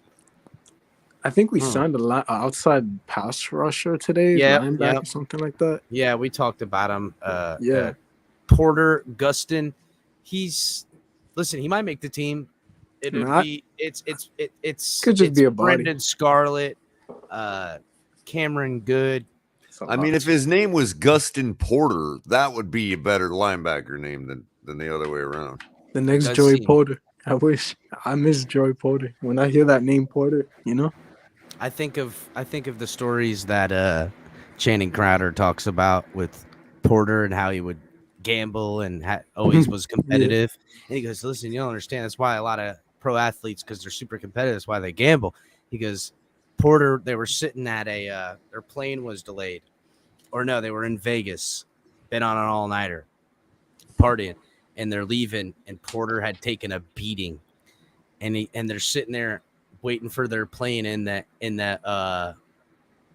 terminal, and they're sitting at the mini bar, and they look out, and there's these 2 birds sitting on this thing, and Porter looks over to Channing, he goes, "I bet you $150 that bird on the left flies off before the bird on the right." He's like, "No, man, I ain't betting you no more. You've lost too much. I'm not taking your money." You know what I'm saying? So, man, I miss Joey. He was Imagine him and Jordan together. oh man, yeah, be like that bit from Key and Peele where the dude's betting and Jordan takes his pants and he tells him he's got to sleep with his wife. The whole bit. It was a great bit, dude. It was a great bit. It was a great bit. Couple of notes from Daniel Foussier. Has a nice report in the Miami Herald. Everybody, make sure to go and subscribe to the Miami Herald. Support our local papers and everything like that. And it says Dolphins stock report: who's rising and falling after off-season workout programs. As the Dolphins wrap up their off-season workout programs this week, first-year head coach Mike McDaniel can check off 2 major boxes entering the summer. 1, the team avoided any major injuries. That's a victory. Remember That's the years? 100. Remember the years when we would come back and we would have oh my God, bro. Yep, the curse. But hopefully it's over. Hopefully. But let's not speak so soon about that. Knock on wood. Yep. Okay, so and players recovering from previous ailments are scheduled in their rehabilitation. 2, the Dolphins got good work installing the new offense and piecing back together a defense that was kept intact from all 11 starters to coordinator Josh Boyer. God, they sure do have a gift of speaking like totally oxymoronic statements, right? Listen, we pieced back together a defense that was Color. kept intact. Like what the fuck is that kind of statement, dude? Color, listen, my dyslexia can't handle it, dude. I don't know how I'm doing it because personally, my dyslexia wants to rearrange all the words. That's the kind of dyslexia I got. I don't know what the hell it's called. But like I literally, like I look at a paragraph and I read it all, and then I like I can't follow the sentence if the sentence is written in these weird fucking parables like this. Like my brain doesn't work like that. I try to rearrange it to get the good information out in a way I would speak it. It's just this weird thing. It's hard to read it that way because yes, you're right. It's oxymoronic, when you say the Dolphins got good work installing a new offense and piecing back together a defense that was kept intact. That is not, how does that make sense?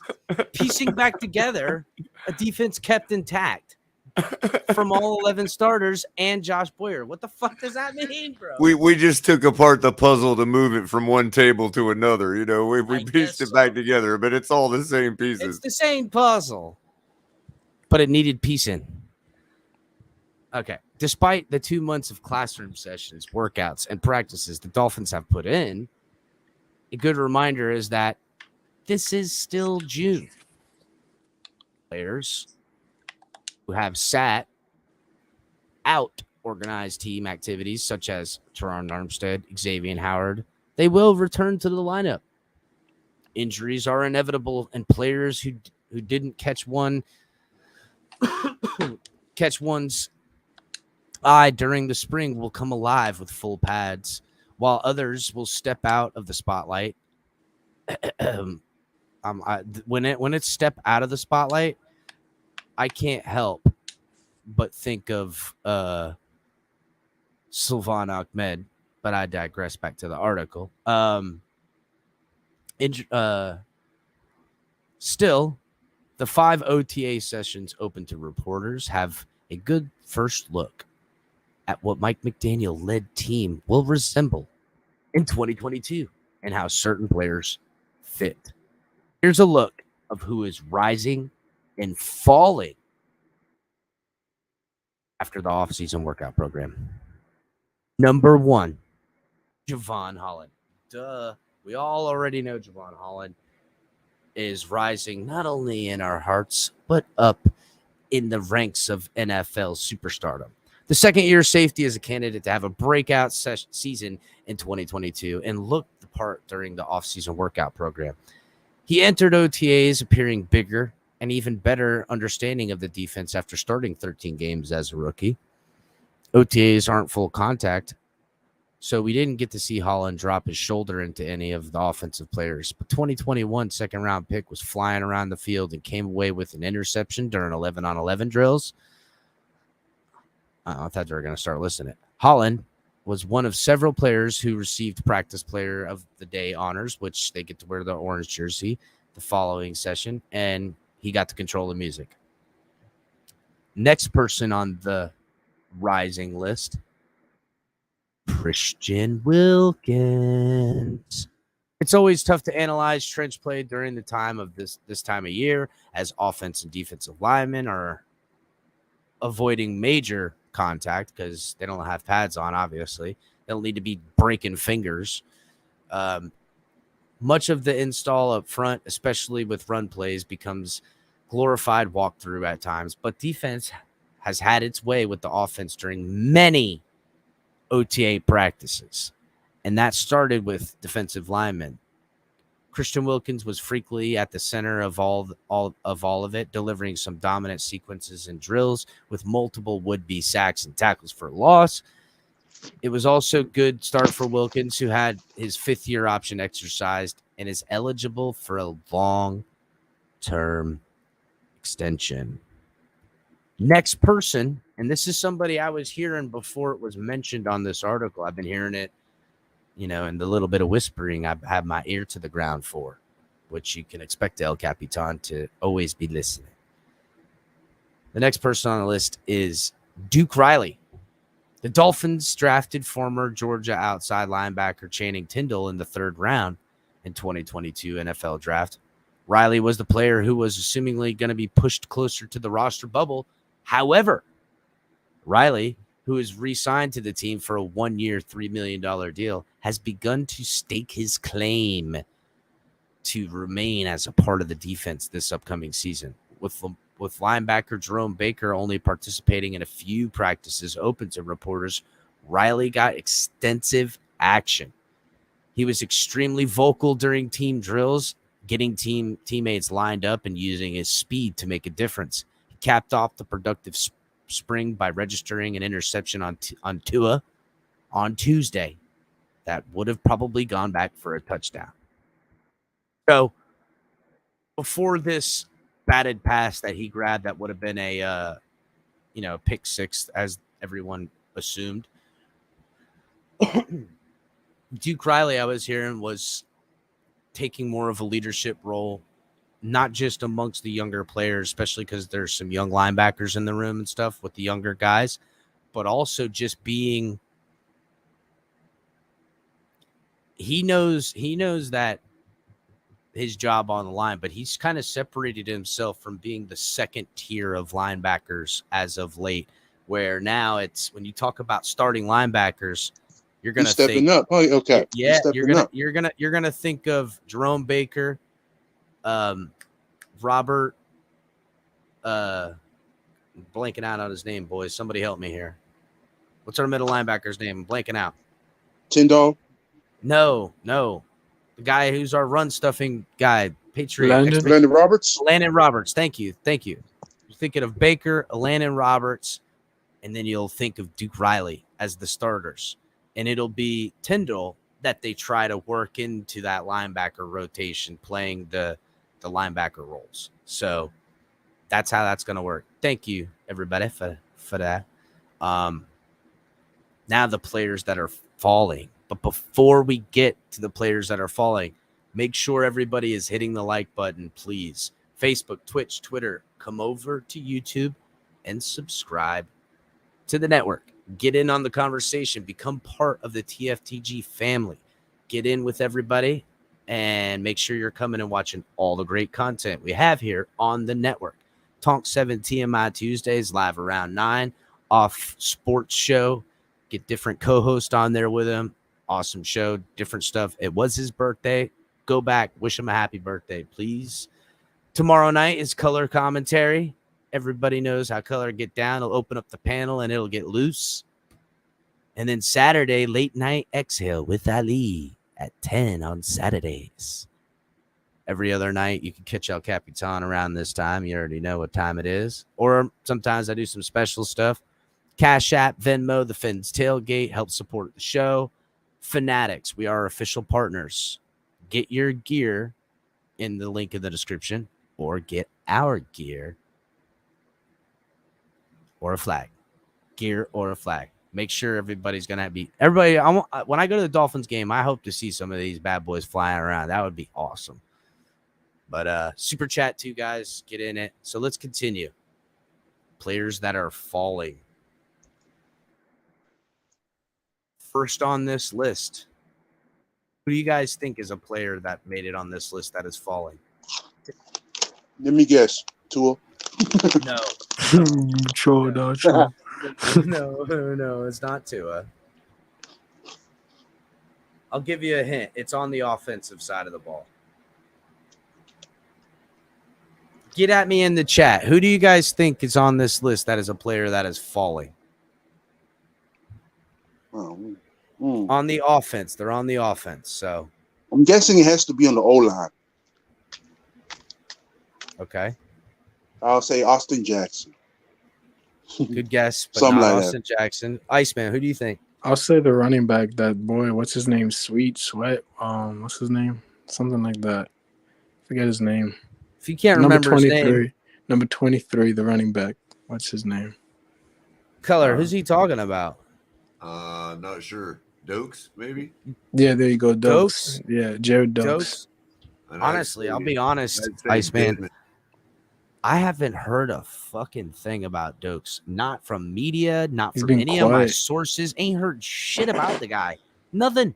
I That's don't not even- good. no. I hear stuff about Zaquandre White. Yeah, the That ain't good news unrestricted for free Dokes. agent. But no, it Tell me wasn't I'm Dokes. close, El Cap. Is it on the Nope. O-line? McGood Viola. Got it. Michael Dieter is the name. Yeah, it that is on the falling. O-line. Oh, Michael Yep, Dieter too. Michael I agree. Dieter. The Dolphins didn't select a center in the draft and didn't sign a veteran. Keeping Dieter was apparently the front runner for the starting spot. However, new signee Connor Williams confirmed the team plans to play him at center despite primarily playing left guard with the Cowboys.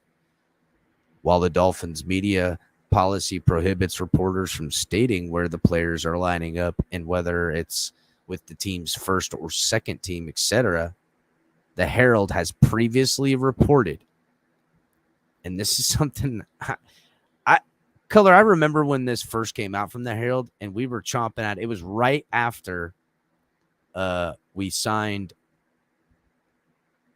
Connor Williams, and then I had said that we had heard that the team wanted to see him at center, and that they viewed him as a viable option at center. And then right around that time, the reports came out, which I'm going to read again. The Miami Herald has previously reported that the expectation is Liam Eichenberg will start left guard, Austin Jackson will play right tackle. Dolphins coaches have already said Armstead will play the left tackle, and so one can only connect the pieces to see where that leaves Dieter. So with what I heard, Dieter was the odd man out. We talked about it not too long ago. If you took your best 5 in the offensive line room, position not included, Dieter wouldn't be in that top 5. He probably wouldn't be in the top 6. You might want to keep him in your top 6 because of his versatility across the middle of the line and being a backup center. And probably that's where he'll be. But if they were going to take the top 6, I think Dieter gets edged out with the 5 we already said, and that includes Jackson, Hunt, Williams, Eichenberg, and Armstead. There's your starting 5. I think your 6th guy is Robert Jones over Dieter, not including position. We're just saying best 5, now best 6. I think it's a toss-up between best 7 from any of the other guys. If you want to be real, that's Solomon Kinley included and Greg Little included. Interesting to think of it that way. Am I right? Like Greg Little, nice. He not bad. For the left tackle, I don't mind. I don't know how much they feel about Larnell Coleman too, and Kellen Deesh they brought in, plus that guy Andres Blades. Like, I'll continue. Armstead will be the 2019 third round pick. Dieter is still likely to make the roster and provides position versatility, but he faces an uphill battle to remain his role from 2021. So, like, we've kind of done this in the past, guys, where we keep someone on the roster because of versatility versus to them being what I was just talking about, best 6, best 7, best 8. You know what I'm saying? And when that person inevitably ends up starting games or taking meaningful snaps, it's usually them that we're cursing about. Now, I do feel better at Dieter being the ipso facto backup center, backup left guard. You know what I'm saying? Because you really kind of need him. Like, he's your only backup center if you know what I'm saying? But I don't know. Like, he lost his job to a rookie in Solomon Kinley, if everybody remembers. And it was just a pushover about it, too. I don't know. We'll have to see where that takes him. Next thing on this list is the last thing. Undrafted rookies. So it's pretty sad when the list is about whose stock is up or rising and whose stock is down. And there's only 2 things on it: undrafted rookies and Michael Dieter. This isn't to say the Dolphins' large group of undrafted rookies looks bad. However, McDaniel put it best when asked if he has any have caught his attention. It's so hard, he said. Just really think about it for a second, how difficult. I say it to the rookies all the time. The undertaking they have where they're transitioning from a different game, and these guys are grown men and have been earning a paycheck, and you're trying to get reps from them and perform at a high level. McDaniel did say former South Carolina running back Zaquandre White is as somebody who has impressed, but added a caveat that it's easier to say that because he's getting the ball during team drills.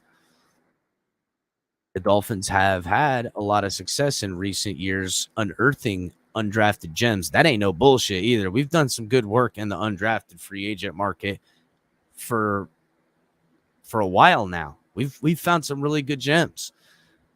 But having this much talent stretched across the team, it's going to be a lot harder. It's going to be a lot harder for even a really talented undrafted guy to crack the 53. Yeah. I just want to make clear that, this is OTAs and mini camps, and there are position battles, and, they're fighting to stay on a 53-man roster, right?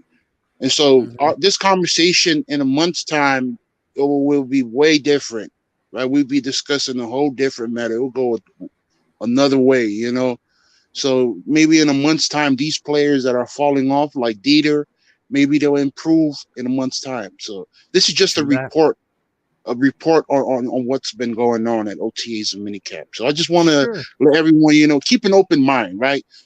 I'm a tour guy, but I'm going to keep an open mind for all players, right? We want everybody to improve and be their best, selves on the field. So you're in a month's time, you're not going to freak out, Q, is what you're saying, right? Yeah. It's not the end of the world. It's not. Don't worry. Don't worry. I'm not gonna do what everyone thinks I'm gonna do. Flip out, man. You ain't freaking out, bro. I'm not freaking out. Don't be freaking out like that, bro. It's not that serious. It's not. Granted, it needs to be. It is a concern. It is a concern. It is. And we can't hide our eyes. We're not going to dig in our heads in the sand. We're not just buying. And that's why we have OTAs and mini camps. That's right. And to, you know what? Just work out the kinks. I'm excited, especially because we're going to be going to Tampa and doing. We see them and they're doing scrimmages together. Wait, they're having a joint practice? Oh yeah, they're doing a joint practice with Tampa. Oh, okay. And they That's gonna be hilarious to see Tom Brady. I'm gonna work out and try to my best to go and watch those, because usually those scrimmages that they have are open to the public a lot of times, and those are the ones you want to go to, because you don't see the starters a lot in preseason, especially now. You're probably you're gonna see very little starters in preseason anymore. Just the way it goes. And definitely it's going to be very competitive for the players as well. Even though, without pads or anything, they're going to be competitive about every, play every snap they go in there. Yeah. We'll see them in the Super Bowl. In those joint practices is where the ones go against the ones from other teams, and they go hard. That's where in those early weeks, that's where all the fights happen. That's where all the juicy stuff comes out. Everybody knows that's when the good stuff comes out. So I'm going to try to be there in Tampa to watch that, maybe get some exclusive footage. I don't know what maybe go live there, bro. I doubt they'll let me go live. I doubt they'll let me go live, but there's a way in which Color's going live, and maybe I can do a little bit of live video. You know what I'm saying? I'll try to bring it better. I'll try to get my do some live interview and. I don't know about no live interview, but maybe, who knows? Maybe I'll might get up Tom there. Brady. Hell, I'm just saying, I'm just putting it out there. You never know. I'll do my best. I'll stroll in there, make myself a lanyard, and just walk around. I'll just bring a mic. Hey guys, what's happening? Come over here. I'll just stand there with the rest of them, dog. I'll just stand there with the rest of the lanyard. Like, what's happening? I'll know everybody's name, everything like that. I'll just stroll in there like I own the joint. How it really goes. That's how you do it. No doubt. That's how you always get into VIP, and how you get the best parking. My grandpa, dude, oh my God, dude. My grandpa, my dad's dad, was the best. He would park, like he would go to the fair. He would park inside the fair. How? I don't know. Listen, I shit you not. Wherever we would go, if we would go, he would park inside places. He would just stroll in, find a spot to pull the car. There'd be someone standing there, and he would just look at him and go, "Hey." And they would like, they can't believe what they're seeing. So they just assume that he's allowed to do it, and no one questioned him. like my whole life. He's God bless him. He's passed now, but it was hilarious. Did it all the time. Everybody in my family, legendary status. He would just stroll in the joints and park right there. Be right by the. He would pull behind like the Ferris wheel or some shit. Just park there. We're like, Grandpa, you can't come here. He's like, shut up. We're going in. We're good. Don't worry about it. He got right in. Nobody said shit. They just. He used to be a sheriff, so he was like, he always had that authoritative figure. So like, everybody knew that he just act like he was supposed to be there. It worked, man. It was awesome. Walk in and own the building, act Just like you own the building. I not really own it, but just like he always drove like an old school Lincoln, old like late 70s, early 80s big boat, and he had like two or three of them, but they're always like that banana yellow kind of color from that old Lincoln. He would stroll in with this giant boat and just pull in. One time we went to this rodeo, and it was a big rodeo, and he pulled in a Winnebago and parked right in. But it made sense because like there was Winnebagos from the people that were standing. He just pulled right in. We didn't pay nothing. He always got into places for free like that. Just waltzed in the bitch. Hey, how's it going? Yeah, I'm parking over there. They're like, all right. It's like, like you're supposed to be there. And people or he'll won't lean approach out you the about window. it. He'd be like, hey, man, get out the way. Tell those people I'm coming back. Yeah. And he's like, yeah, hey, get back. And the next thing he's got people backing bitches out for him and stuff. He's like, yeah, come on. They're waving him in. It's like, it was legendary, bro. Legendary, dude. You can get in anywhere. So yeah, I'm gonna do that at the I'm gonna pull up on the field. Come in with I'll pull up in my truck, pull up on the field and stuff, set up a camera, pull out some lanterns. That's how you Somebody's get gonna come attention. walking up, some security guy's gonna come walking up. I'm like, man, Yeah, you thanks just you're boss here. people around. Yeah. He comes walking up. Hey man, thanks that you're here. Can you tell those guys that they're in my shot? They're in my shot right now. And listen, I'm not gonna have this shit. It's Tom Brady right there in your shot. He's like, who is this? No, like those media dudes. Can you have them move down off the shot? They're in the play right now. And watch them go do it. And watch them just go out there. Who are you? I'm like, are you fucking serious right now? Listen, bro, I don't have time to explain this shit. You need to just get down there and get those guys out the way before my boss shows up and everybody's in trouble. That's how it works. Bro, that would be hilarious if you done that. It would be awesome. It'd be awesome. All right, let's go ahead and load up this Emmanuel Ogbah. Let's load up this Emmanuel Ogbah. Watch out, I'm gonna get exclusive footage come to Tampa Bay. Yeah, get that on camera, okay? Yeah, I'm gonna have the whole thing. Man, that'd be funny as hell. All right, let's get this Emmanuel Ogbah interview up.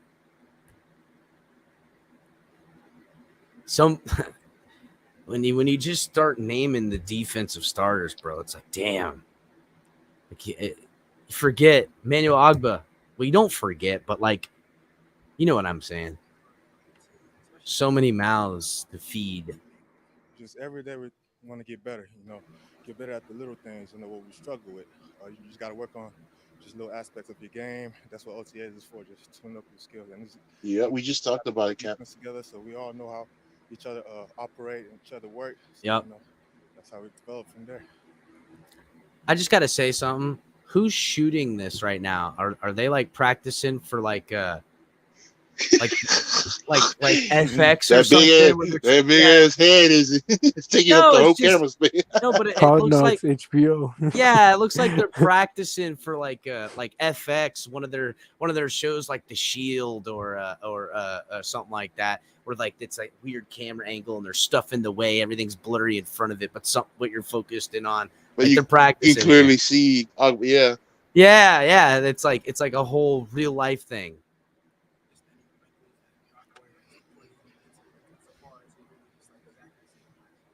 They have a few sprinkles on it, but mostly, kind of same defense. So, Emmanuel, you had 9 sacks each of the last 2 years, so now it's getting to double digits to goal for 2022. Yeah, that's always the goal. Just do what I can, help the team win. Whether sacks, pressures, hurries, batted balls, I'm willing to do it all. So. I know you've been in the league for a long time, for 7 seasons, but is there still something about your game that you're looking to improve heading into the season? There's always something to improve on. There's always something to get better at. You gotta just go back, watch film, and see what I struggled with last year, see what I struggled with the year before. Just keep improving on that. Rob Hunt told us earlier about how this offense wants to make the defense defend every blade of grass. Have you noticed that? How has it kind of helped you get better on your side of the ball? Oh yeah, sometimes it's hard to tell the tendencies now because it's a whole new offense. But we just gotta spend more time watching film and just see what they do. And good thing it's our offense, so we ain't gotta worry about that during the season. So. Man, I like Agba. I don't know about you guys. I got like Agba's whole deal, like the way he plays the game. You see how he loves the game, fierce competitor. I don't know, man. The character is the perfect type of guy. You also compared the new offense to learning algebra versus you guys maybe installing some calculus. Have you felt that kind of advanced stage of the defense, having all that continuity from that? Oh yeah, it's definitely tough, defending. Now we got Tyreek, now we got Waddle, defending those guys. But yeah, it's just like I said, more film study, learning about our offense, because we're gonna play some similar offense too during the season this year. Speak up, Omar. Oh yeah, I've seen it. He definitely got bigger. I'll say that. But Talking about Phillips. Speed. He's faster now this year, stronger, and I'm excited for him. I can't wait to see him out there go compete. Told you guys. I'm hearing the same thing about Phillips, not just from media and stuff, but like everywhere. Phillips is bigger, stronger, faster. He's gonna play bigger, stronger, faster. He's not gonna be thinking 10 plus sacks. I'll say 17 or 18. No, 17 or 18. He going off. He going crazy. Bro, if he gets 17 or 18, that's defensive player of the year right there. I mean, that'd be awesome. Not awesome. He gets 17, 18 sacks. He's getting defensive player of the year. Hell yeah. Because could you imagine 17 or 18 sacks on this defense? I mean, why not? Just think about that. Just think about how they scheme thing up for the defense. That's how they gonna be operate. scary. If that would be insane. I'm thinking like 13. Jimmy said it right out there. 13 in the Pro Bowl. I'm thinking the same shit, Jimmy. 13 sacks in a Pro Bowl, batted passes. I'm calling for at least one interception. Watch out. Big man going to snatch one out the air. And who knows? If he gets it and there ain't people around him to grab him right after he catches it, if he got some room in he front of him, gone. he's fucking gone, bro. Nobody He gone, catching bro. it. He's fucking gone. Ain't no one on that offensive line catching him. Do the Jason Taylor thing when he scores. Do that. I'm sorry, but Jason Taylor was not as fast as Jalen Phillips is. Jason Taylor, great, amazing, not as fast as Jalen Phillips. Being the veteran that you are, kind of talking about guys like Jalen and people like that, you kind of see yourself as sort of that leader type in the locker room. I mean, yeah, that's one of the reasons why I'm still back here. But if you as a leader, whatever, help they need. California, whatever Peach Fuzz is coming off. I give it to you. How much pressure do you think does that have any pressure on you or no, or is it just kind of like business as usual? Oh, nah, not real much pressure. It's just like just keep doing what I'm doing. Just don't change nothing about your game. Just keep doing what you're doing.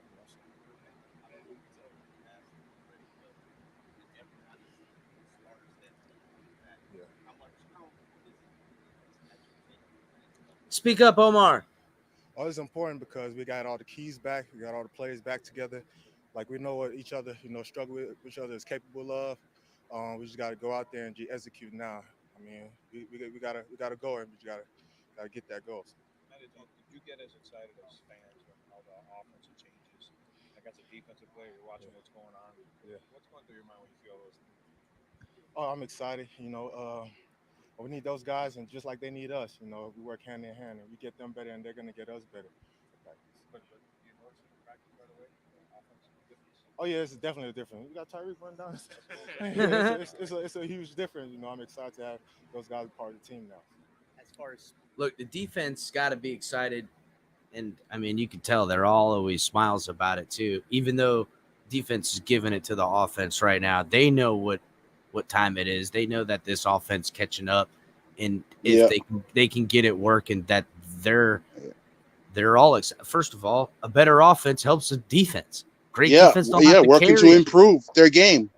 That's it, man. That's it. Not just that, but like together when they're not practicing and they're going against an opponent the defense is going to feel supported by a good offense. You know what I'm saying? Facts. That frustration part doesn't come. If I'm a player, I'm gonna be like, yes, sir. Easy I now, got they got my Capitan. back. Easy now, Capitan. Don't be See talking that. nothing. Bullshit. Bullshit color. I talketh how I Nah. wanteth. Nah, Nope. they got to go 4 quarters, man. Don't you know? No, they don't. That No too. matter what the offense does, they got to go 4 quarters. Well, they do, Oh, but color. Shut up, bitch!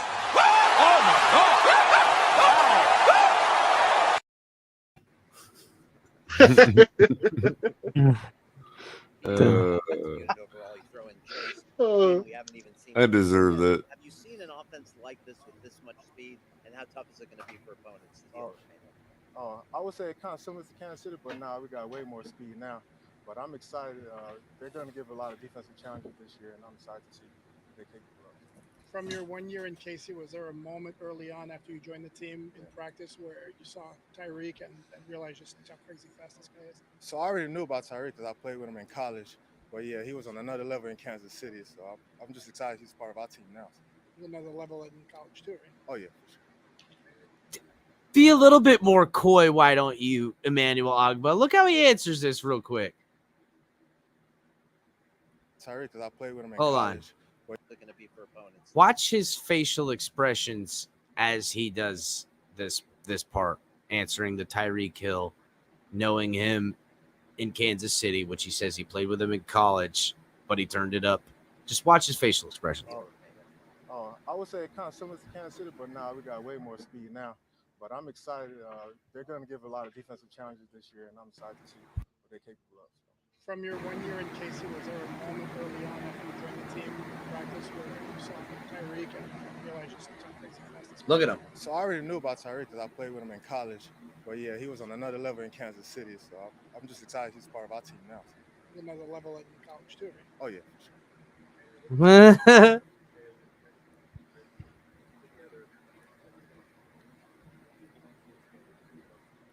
It's going to help us out. Like I said, we know each other's game. We know what each other is good at. You know, we can help each other. You could grow with each other.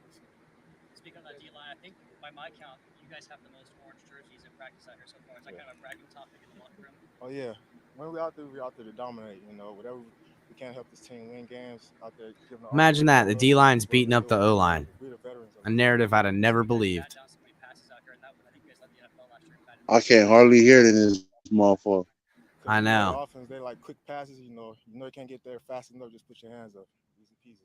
There are obviously premium positions. Your position as a pass rusher, edge rusher, quarterbacks. There aren't a lot of wide receivers probably who can make a huge difference in wins and losses for a team. Do you think Tyreek is one of a select group that can actually impact wins and losses more than just one a year? Obviously, he got paid $30 million. He's a special player. We're excited to have him part of the team, and it'd be good not guarding him. And he's with us this time. So. Neil, you talked, I guess, after your signing press conference about like the value bringing guys back. Yeah. He knows he's the highest paid NFL wide receiver of all time. He knows We all this. in orange jerseys, so it's definitely good having those guys back, having everybody back. Like I said, we all know each other's strengths and weaknesses, and we just got to develop together now. So. Early impressions of Channing Tindall, Emmanuel, just what you've seen from the rookie. Oh yeah, he's fast. He's a good instinctive player. I'm excited to have him here with the team.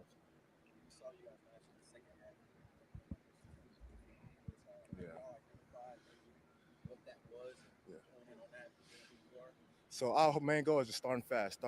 We shouldn't slack behind like we did last year. We got to start fast and finish fast. Yep. I love that interview. Start fast, finish. Yeah. Finish fast. And I think, as a team, the defense needs to say to themselves that, hey, we need to come out strong early on in the year because as a team, they got to recognize that the offense is going to have growing pains earlier on, which is why I expect a heavy dose of running earlier on. And then the playbook and what they get comfortable running and plays and getting creative, that'll come in time as we go further down the season. We can't forget, first-time head coach, first time all put together offense. Tua's Yeah. learning a new one. We gotta. I don't want to say cut a lot of slack, but That's no excuse, but no you excuse should for expect it. losses. Yeah. But Yeah. don't be That's surprised if we're wins and losses and like, you know, we're not seeing the production in the quarterback passing game that I think people want to see to end the narrative with Tua. But I think it could. Now I could be wrong. I'm just saying. I think no, I Don't think overreact. they're I gonna just see it. wanna. I just I want to think they're go gonna to. see it, but later on in the season, maybe like week, Yeah, week 4, 7. 5. No, I even I like just 5, wanna. 6, 7, it starts picking up. I just want to go to the stadium and see something go crazy. As long as we win, we win. But like you said, if earlier on, if we struggling on the offense, defense for sure is going to pick it up for us. But I mean, I just hope, I want that stadium to be hard rocking like the name. I want it to get loud. I want those fans to say, damn, look at this offense. We don't suck anymore. I just want that feeling to say, Seeing guys fly and then, all around. yeah, that's it. And then I just want to scream. I just want to scream and then let the other fans know that the opposing team, this is what's up. We've sucked for a long time, and this is the emotion we're going to give you and bring it to you for the next 20-something years. Damn, I love it, Iceman. You right on it, right that dog. And back to Ogba's point about, offense and defense feeding off of each other in OTAs and, off season and, before the season, man. You don't want your defense or your offense to just go out there and just run all over the defense or the offense, just go showtime on the other side, You want them to be competitive. You want them to feed off each other because, iron sharpens iron, right? Yeah. This is where this is where you figure it out. This is where you start, fine tuning all the little things, and this is where you do it, man. Because you come season, come week 1, man, you're ready and you're well prepared, right? And that's one thing I love about the Indy room, man. And also they've been saying, you've been having a great, you had a great year last season, with your sacks, and you're looking to double it up, And he was like, man, I'm just looking to win games, bro. I'm just looking to win games. I'm just looking to help my team win some games. Measure the success by what really matters. Because people don't remember stats. I mean, they do. They look back on them. And people don't, they certainly don't remember if you just barely lost the game or played a really great game. What matters they only is remember the loss. It's the losses. loss or the win. Mm-hmm. That's it. They only remember the Super Bowl winner. Who lost in the Super Bowl? Who cares? Who wants to be remembered for losing anyhow? That too. So, but this is the slow ride the bumpy ride in the beginning. And listen, hopefully that's trying to temper expectations because I feel like in some ways it's hurt us a lot. Well, not just that, but like Tua let's not write Tua off or even anybody.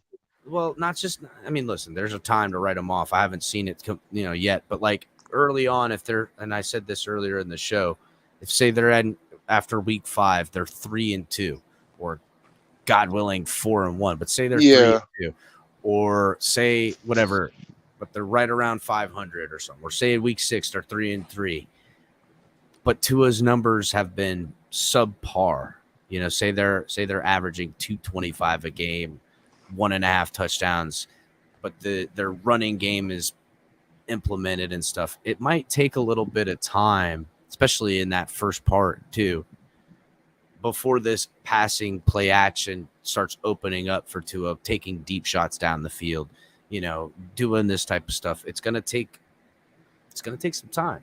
So I'm hoping that McDaniel isn't.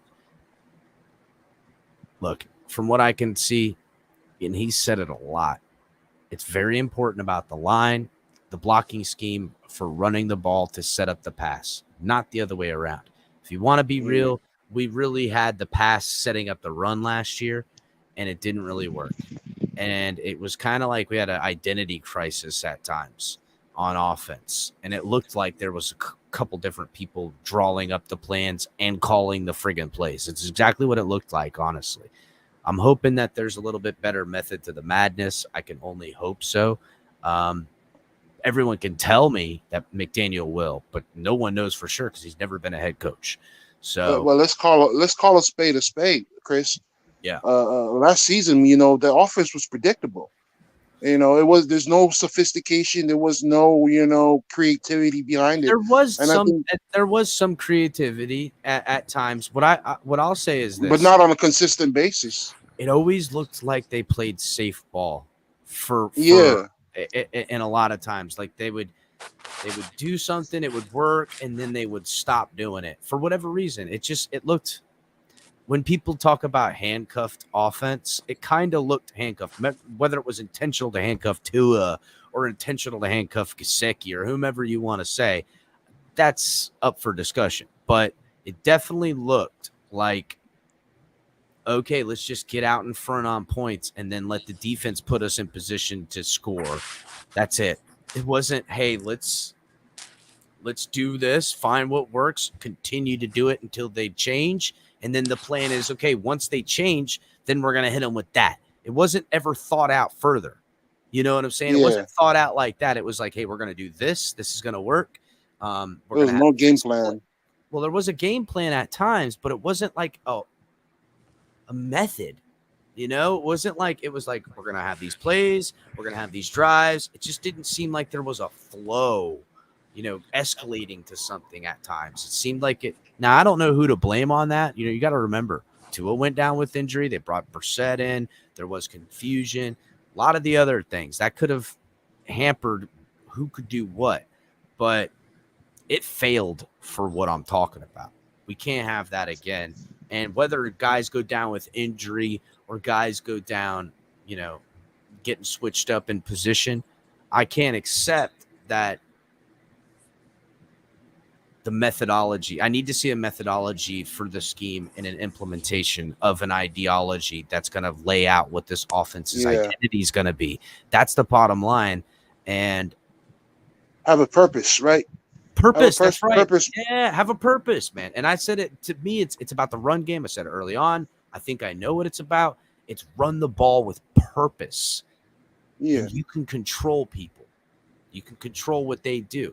Once they do things to do that, but now that they've done that, take it away, but you're doing it with purpose, is to make them do that. Right. That's the thing. That's what purpose is. It's, hey, I'm going to run this outside zone off just to see if they, to see what they do. Okay, well, they did what I thought they were going to do. Well, now then we're going to do this. Yeah, that's right. That's right. We watched the film. We seen that this player here, this Will linebacker, that he likes to, his tendencies say that he likes to jump the gun on these types of runs. Let's test him out. Okay, we've seen him. Well, let's try to pretend to trick him here, and we're going to pull him out of position, and we're going to dump it off to the tight end right over him. He ain't even going to see you coming. You know what I'm saying? And boom, then you do that. Then now you're in his head. Now you're making him freeze up. So now you just draw him. Now you're running it right to that hole. Now he's like, I got to come in and play that hole. Then you do it again. Like, you know what I'm saying? You frustrate the defense into trying to make a play, make a mistake. Or try to defend so many things all at once, right? That's right. Yep. Try to defend. Hey, I just want to address Paul McIntosh's comment right here. Hey, Paul, to be fair, man, everybody's to blame, bro. Not just the coaches. It's on the players' execution as well. I'm going to be fair. Before, man, I used to be Ray Charles, Stevie Wonder, man. I had them glasses on. I was blind, bro. But I'm keeping it real right now, bro. I'm going to be objective about everything. So, yeah, be that as it may. Well, Austin Jackson. I like to say it like this, Q. The more objective we are to the center of it, when Tua does do what needs to be done, there'll be no taking away from his achievements. It won't be because Flores is gone. It won't be because, maybe a lot of these things are, but really the main part is Tua took ownership, worked hard, made this work, and became the man he knew he could be. Yeah, he became that guy that the Dolphins needed to rise to the occasion. He became the man, not someone else not because of anyone else, but because of him. Yeah. You know, and don't get me wrong. Yes, okay, maybe Flores' inability on offense, or even some handcuffing at time, we'll even say, or even that now McDaniel's creating this system, working it out. Offensive line. You know what, Chris? I'm gonna say this about Flores. Maybe he didn't handcuff one particular player. Maybe he handcuffed the offense in general, because there was a question mark on how to approach schematically and methodically, as you said. You know, they didn't have a purpose behind the game plan they put in, week out. Maybe that was it.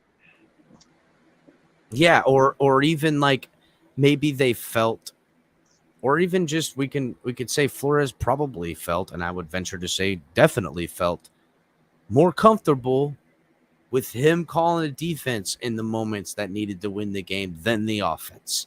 And that's it. Yeah. But now his inability to work with others, to have someone that he believed could call the offense and feel secure in his job status, that's up for debate as well, because I really believe that's kind of what did him in towards the end.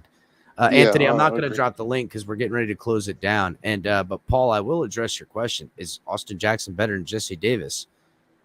For sure. I think so. Yeah, without a doubt. I mean, I don't know if we could say better, because honestly, Austin Jackson hasn't showed me anything better than Jesse Davis. You know what I'm saying? But I would say I would bet my money on Austin Jackson 10 out of 10 times over Jesse Davis.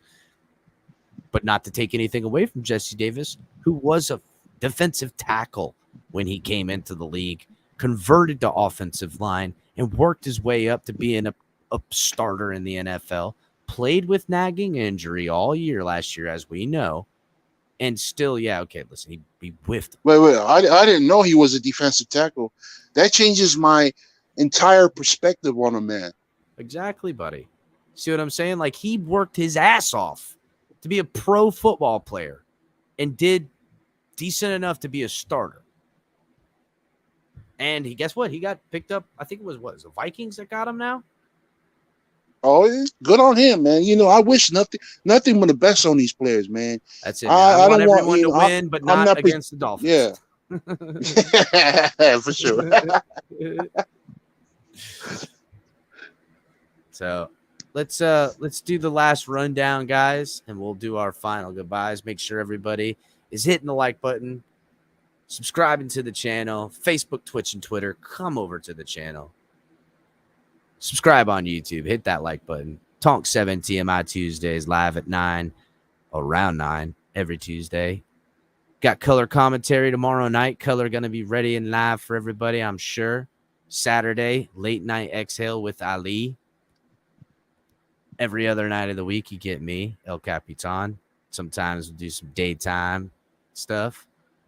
Cash App, Venmo, support the show. Super Chat, support the show.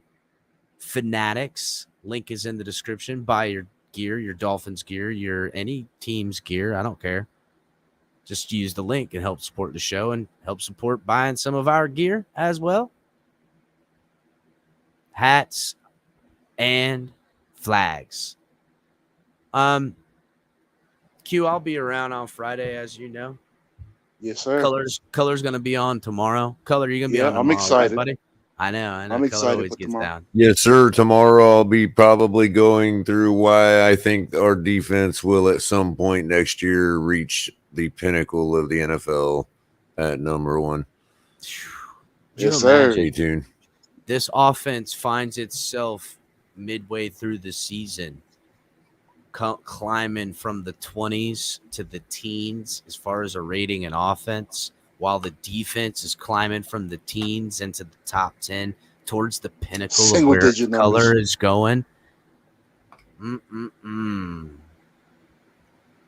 If we hit 1 and 2 with our defense, like throughout the year, AFC our East offense only needs to be 12. Yeah, and we hey, I won't doubt it, man. I won't doubt it because you know I'm just using this as a comp, right?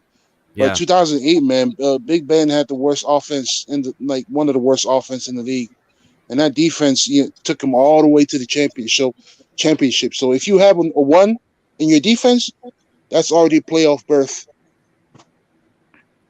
Tony says that maybe he limited the playbook for the young quarterback in general because he felt the young kid didn't understand the playbook. Even Tua said himself that he didn't understand the playbook at all. I think maybe on that same aspect is that the playbook was terribly written.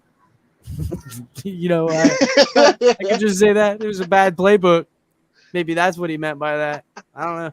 Playbook, I don't understand it. Not that I can't understand it. This doesn't make sense to me. Maybe that's what he meant. Just for fun, though, Anthony. But yeah, Color, we'll see you tomorrow night. Q, I'll see you later, my oos. All right. Take it easy, Y'all boys. have a good night, see man. you guys. TFTG. Make sure to like, share, subscribe, everybody. See you guys later. Hands up.